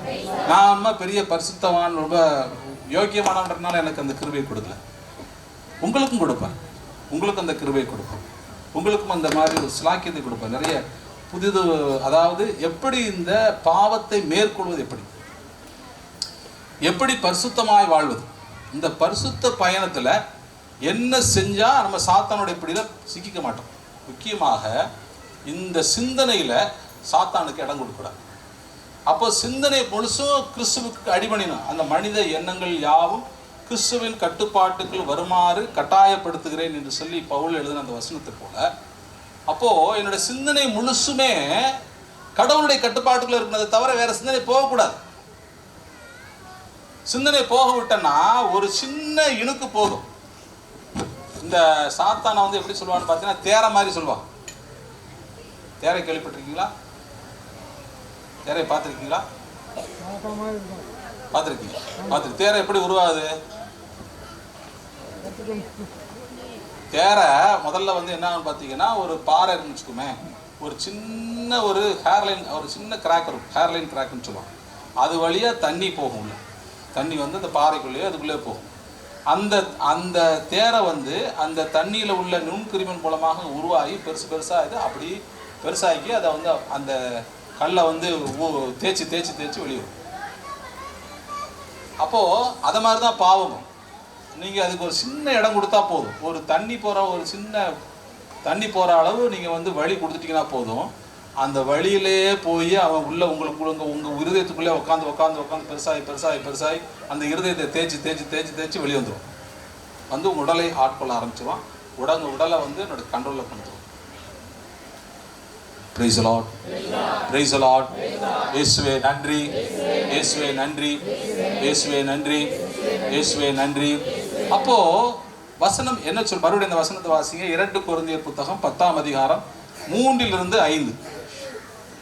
2 கொரிந்தியர் 10ஆம் அதிகாரம் 3 to 5. நாங்கள் உலகில்தான் வாழ்கிறோம், எனினும் எங்கள் போராட்டம் உலகை சார்ந்தது அல்ல. எங்கள் போராட்டத்தில் நாங்கள் பயன்படுத்தும் கருவிகள் உலகு சார்ந்தவை அல்ல, மாறாக அவை கடவுளின் வல்லமையால் அரண்களை தகர்த்தெறிய கூடியவை. அவற்றை கொண்டு குதர்க்கவாதங்களையும் கடவுளை பற்றிய அறிவுக்கு எதிராக தலை தூக்கும் அனைத்து மேட்டிமையையும் தகர்த்தெறிகிறோம். மனித எண்ணங்கள் அனைத்தும் கிறிஸ்துவின் கட்டுப்பாட்டுக்குள் வருமாறு கட்டாயப்படுத்துகிறோம். பவுல் என்ன சொல்றாரு அப்படின்னு பாத்தீங்கன்னா, பரிசுத்த ஆவியானவருடைய துணை கொண்டு நீங்க மனித எண்ணங்கள் அனைத்தும் கிறிஸ்துவின் கட்டுப்பாட்டுக்கு வருமாறு கட்டாயப்படுத்தும். கஷ்டம்தான், அது கஷ்டம்தான். ஒரு என்ன சொல்றது, நம்முடைய விருப்பப்படி நம்ம வந்து செய்ய முடியாது. ஒரு டிவி பார்க்க முடியாது, விருப்பமான ஒரு ஃப்ரெண்டுகிட்ட பேச முடியாது, வெளியே போக முடியாது, எதுவுமே செய்ய முடியாது. நான் எப்படி ஒரு கட்டுப்பாடை வச்சிருக்கிறேன்னு பார்த்தீங்கன்னா, ஒரு ஒழுங்கு வச்சிருக்கேன்னு பார்த்தீங்கன்னா, இந்த வசனம் நான் சொன்ன மாதிரி அந்த ஒரு பகுதி 2 பகுதி, இப்போ அதனை என்னுடைய வசனங்களாக 2 பகுதியாக பிரிச்சிருக்கேன். ஒன்று வந்து எப்படின்னு பார்த்தீங்கன்னா, ரோமையர்லேருந்து திருப்பாடல் வரைக்கும் ஒரு பகுதி, நீதிமொழிகள்லேருந்து திருத்தூர் பணிகள் வரைக்கும் ஒரு 2 பகுதியாக பிரிச்சிருக்கேன். அப்போ இந்த பகுதி சொல்லிட்டு அப்புறம் வந்து இரக்கத்தின் ஜெபமாலை, அது ஒரு 6 ஜெபமாலை சொல்லிட்டு இறைவார்த்தை வாசிச்சுட்டு அப்புறம் தான் எனக்கு நேரம் இருந்தால் தான் மற்ற வேலைக்கு போகும். அப்படி சில கட்டுப்பாடுகளை நம்ம வைக்க வேண்டும். இது வந்து நம்ம பெரிய பரிசுத்தமானதுக்காண்டி சொல்லலை. சில ஒழுங்குகள், நீங்கள் கடவுளுடைய பிள்ளைங்க அப்படிதான் இருக்கணும், கடவுளுடைய ஆசீர்வாதங்களை பெற்றுக்கொள்ளணும், கடவுளோடு நீங்கள் வாழணும், இறைத்தன்மையில் நிலைத்திருக்கணும், அதற்குரிய வாக்குத்தத்தங்களை, ஆசீர்வாதங்களை, நன்மைகளை நீங்களும் உங்கள் குடும்பம் பெற்றுக்கொள்ளணும். இப்போ நம்ம வாசித்தோம் இல்லையா, இந்த தொடக்க நூல் 3ஆம் அதிகாரம் 6 to 23 வசனங்களில் நீங்கள் கண்ட தீமைகள் என்ன தீமைகள்லாம் பார்த்தீங்க? நீங்கள் அச்ச உணர்வு, கடவுளை சந்திக்கக்கூடிய அந்த பயம் இல்லாமல் இருக்கணும், கடவுளை நீங்கள் ஒரு நண்பரை போல் நீங்கள் கடவுள்கிட்ட பேசணும். பிறகு வந்து நீங்கள் உங்கள் குடும்பத்தில் ஒரு அந்யோன்யம் இருக்கணும், மகிழ்ச்சியாக இருக்கணும், சமாதானமாக இருக்கணும். பிறகு உங்கள் குடும்பத்தில் வந்து துயரம் இருக்கக்கூடாது, சாபம் வரக்கூடாது, புரிந்து கொள்ளுதல் வேணும், ஏற்றுக்கொள்ளுதல் வேணும். இதெல்லாம் வேணும்னு நீங்கள் ஆசைப்பட்டீங்கன்னா நீங்கள் இந்த சுய கட்டுப்பாடு உங்களுக்கு வேண்டும். அந்த வசனத்தில் சொல்லப்படுவது போல நீங்கள் வந்து கிறிஸ்துவை பற்றிய எண்ணங்களை, வார்த்தைகளை உங்கள் இதயத்தில் நீங்கள் பதித்துக்கொள்ள கட்டாயப்படுத்தி பதித்துக்கொள்ள. இல்லாட்டி விமோச்சனம் கிடையாது. நான் எப்படினாலும் இருப்பேன், ஆனால் எனக்கு ஆசீர்வாதம் வேணால் வராது. நான் எப்படினாலும் இருப்பேன், என் பிள்ளைங்க நல்லா இருக்கட்டும், குடும்பம் நல்லா இருக்கட்டும், சமாதானமாக இருக்கட்டும், மகிழ்ச்சி அப்படின்னா வராது. எப்படி வர முடியும்? நீங்கள் ஒரு விலை கொடுக்காம எப்படி நீங்கள் ஒரு காரியத்தை நீங்கள் கிளைம் பண்ண முடியும்? ஒரு கடைக்கு போகிறீங்க, கடையில் ஒரு ஜாமான் வாங்குறீங்க, ஒரு விலை கொடுக்குறீங்களா இல்லையா? விலை கொடுத்தா தானே கிடைக்குது. எதுக்குமே நீங்கள் ஒரு விலை கொடுக்க வேண்டும். அப்போது ஆண்டவர் சொல்கிறார், என்ன சொல்கிறார் பார்த்தீங்கன்னா, உங்களை வந்து சுய கட்டுப்பாட்டுக்குள்ள, சுய ஒழுக்கத்துக்குள்ள நீங்கள் உங்களை ஆட்படுத்தி கொள்ள வேண்டும். சிந்தனைகளை கடவுளுக்கு பிரியமானதாக நீங்கள் மாற்ற வேண்டும். அப்படி மாற்றினால்தான் கடவுள் கொடுக்கிற ஆசீர்வாதங்களை சுதந்திரித்துக் கொள்ள முடியும். Price the Lord, praise the Lord, praise the Lord. இயேசுவே நன்றி. இன்னும் ஒரு வசனத்தை நாம் வாசிப்போம். ரோமையர் 12 முதல் 2 வசனங்கள். சகோதர சகோதரிகளே, கடவுளுடைய இரக்கத்தை முன்னிட்டு உங்களை வேண்டுகிறேன், கடவுளுக்கு உகந்த தூய உயிருள்ள பலியாக உங்களை படையுங்கள். இதுவே நீங்கள் செய்யும் உள்ளார்ந்த வழிபாடு. அப்போ பவுல் என்ன சொல்றாரு பாத்தீங்கன்னா, நீங்க வழிபாடு செய்யறது அல்லது கடவுளுக்கு நீங்க ஜெபிக்கிறீங்க இல்ல திருப்பலி போறீங்க அப்படின்றது அது வழிபாடு இல்லை. அது ஒரு விதமான வெளியரங்கமான வழிபாடு. ஆனால் உள்ளார்ந்த வழிபாடு என்பது என்னன்னு பாத்தீங்கன்னா, உங்கள் உடலை பரிசுத்தமாக வைத்துக் கொள்வது, உடலை கிறிஸ்துவுக்கு காணிக்கையாக ஒப்புக் கொடுப்பது, உடலை பரிசுத்த ஆவியானவருக்கு என்றுமுள்ள பலியாக குருக்களின் கூட்டமாக நீங்கள் மாற்றுவது. அப்போ இதுக்கு எல்லாமே அந்த சுவிட்ச் எங்கே இருக்குது, அதுக்கு அது சூட்சுமை இருக்குன்னா உங்கள் உள்ளத்தில் இருக்கு, உங்கள் எண்ணத்தில் இருக்கு. அப்போ எண்ணத்தை நீங்கள் நெறிப்படுத்தினீர்கள் என்று சொன்னால் உங்கள் உள்ளத்தில் கடவுளுடைய சிந்தனைகளுக்கு, கடவுளுடைய வார்த்தைக்கு நீங்கள் இடம் கொடுத்து அதில் கண்டிப்பாக எனக்கு கடவுள் தான் வேணும்னு சொல்லி அதில் நீங்கள் கட்டாயப்படுத்தினீர்கள் என்று சொன்னால் வேதம் சொல்லுகிறது உங்கள் வாழ்க்கை மிக ஆசீர்வதிக்கப்பட்டதாக இருக்கும். அதைத்தான் இறைத்தன்மை என்று சொல்லுகிறேன். ஆக கிறிஸ்துவுக்குள் பிரியமான சகோதரர்களே, நான் மறுபடியும் இந்த செய்தியை கொஞ்சம் முக்கியமான வசனத்தை மட்டும் நான் உங்களுக்கு சொல்கிறேன். 2 பேதுரு 1 அதிகாரம் 4வது வசனம். அது இறைத்தன்மையை குறித்து, இறைத்தன்மையிலே பங்கு பெறுங்கள் என்று சொல்லி அழைப்பு கொடுத்தார். 1 பேதுரு 1:16, நான் தூயவராயிருப்பது போல நீங்களும் தூயவராயிருப்பது. 2 தெசலோனிக்கர் 2:13, தூய ஆவியால் தூய்மையாக்கப்பட்டு உண்மையை நம்பி மீட்பு அடையும். யோவான் 17:3, 17:17, கடவுளும் இயேசு கிறிஸ்துவும் உண்மை, இறை வார்த்தை உண்மை. எசேக்கியேல் 36, 26 29, அப்போ புதிய இதயம், புதிய ஆவி, நியமங்களை கடைபிடிக்கிறது, பரிசுத்தமாய் வாழ்வது, கடவுள் மக்கள். 1 கொரிந்தியர் 10 அதிகாரம் 1-4 வசனம். பரிசுத்த ஆவியானவர் மேகத்தூணாய் இருந்து வழி நடத்தினார். இயேசு கடலாயிருந்தார். தன்னுடைய உடலை பிளந்து இறை மக்களை அந்த பாலை நிலத்தில் பாஸ்கா பயணத்தில் வழி நடத்தினார். 2 கொரிந்தியர் 10 அதிகாரம் 3-5, அதில் நம்முடைய எண்ணங்களை கிறிஸ்துவுக்கு கட்டாயப்படும். தொடக்க நூல் 3 அதிகாரம் 6-23 வசனம். இதில் என்னென்ன தீமைகள் அந்த ஆதாமும் ஏவாளும் அனுபவித்தாங்க. அதாவது கடவுளுக்கு செவி கொடுக்காம சாத்தானுக்கு செவி கொடுத்ததுனால எவ்வளவு தண்டனைகளை, எவ்வளவு வேதனைகள் அனுபவிச்சாங்க என்பதை குறித்து நம்ம பார்க்கணும். கடைசியாக தொடக்க நூல் ரோமையர் 12 அதிகாரம் 1-2 வசனம். அது நம்முடைய உடலை பரிசுத்தப்படுத்துகிற ஒரு காரியம். ஆகவே கிறிஸ்துவுக்குள் பிரியமான சகோதரர்களே, இன்றைய நாளிலும் இது ஒரு சின்ன உங்களுக்கு என்ன சொல்கிறது, சில காரியங்களை நான் உங்களுக்கு சொல்லிக் கொடுத்தேன். ஆனால் நீங்கள் இந்த வசனத்தை மறுபடியும் வாசித்து பாருங்கள். பரிசுத்த ஆவியானவர்கிட்ட கேளுங்க, இதில் எந்த காரியத்தை நான் குறைவுள்ளவனாக இருக்கிறேன், எப்படி இதை நான் சரி செய்வது என்று கேளுங்க. கிறிஸ்து உங்களுக்கு மிக அருமையாக இந்த காரியங்களை வழிநடத்துவார். Praise the Lord, praise the Lord. இயேசுவே நன்றி, இயேசுவே நன்றி. எல்லோரும் எழுந்திருப்போம். காலையிலே கிருபையும் மாலையிலே மகிமையும் தருகின்ற நல்ல தெய்வமே. படும். காலையிலே கிருபையும் மாலையிலே மகிமையும் தருகின்ற நல்ல தெய்வமே.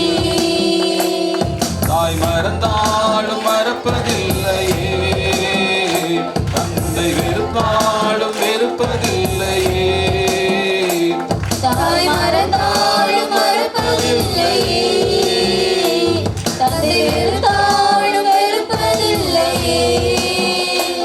நன்றி சொல்லி துதி பாடி மனதார தொழுகிறோம், நன்றி சொல்லி துதி பாடி மனதார தொழுகிறோம். வாழ முடியாதையா, உங்க கிருபை இல்லாமல் வாழ தெரியாதையா, நீங்க இல்லாமல் வாழ முடியாதையா, உங்க கிருபை இல்லாமல் வாழ தெரியாதையா.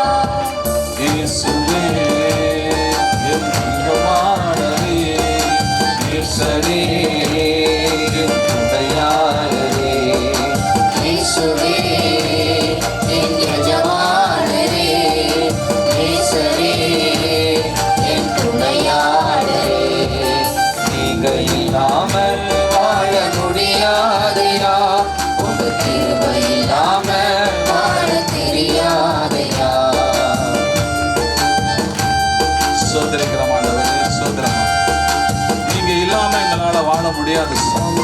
நீர் இல்லாம நாங்க வாழ நினைச்சோம்னா எவ்வளவு வேதனைகளை நாங்கள் அனுபவிக்க நேரிடும் என்பதை இன்றைய நாளிலே தியானிக்கும்படியாக நீங்க உதவி செய்யுங்க சாமி. இயேசுவே, பரிசுத்த ஆவியானவருடைய துணையோடு கூட சாமி எங்களுடைய உள்ளங்களை எண்ணங்களை கிறிஸ்துவுக்கு அடிமையாக்கி எங்களை கற்றுத்தாரு சாமி. இன்றைய நாளிலும் நாங்கள் வாசிச்ச தியானிச்ச செய்தியை தகப்பனே எல்லோருக்கும் உடைமையாக்கும்படியாக செபிக்கிறோம் சாமி. உம்முடைய பரிசுத்த அன்புல சகோதர அன்பிலே சாமி, உம்முடைய இரக்கத்திலே சாமி, உம்மோடு கூட இணைந்து சோதரமானவர் இறை தன்மையிலே பங்கு பெற எங்களுக்கு கற்றுத்தாரன் சாமி. தொடர்ந்து பொறுப்படுத்திக் கொள்ளும், வழி நடத்தும். இயேசுவின் நாமத்தில் பிதாவே, ஆமென்.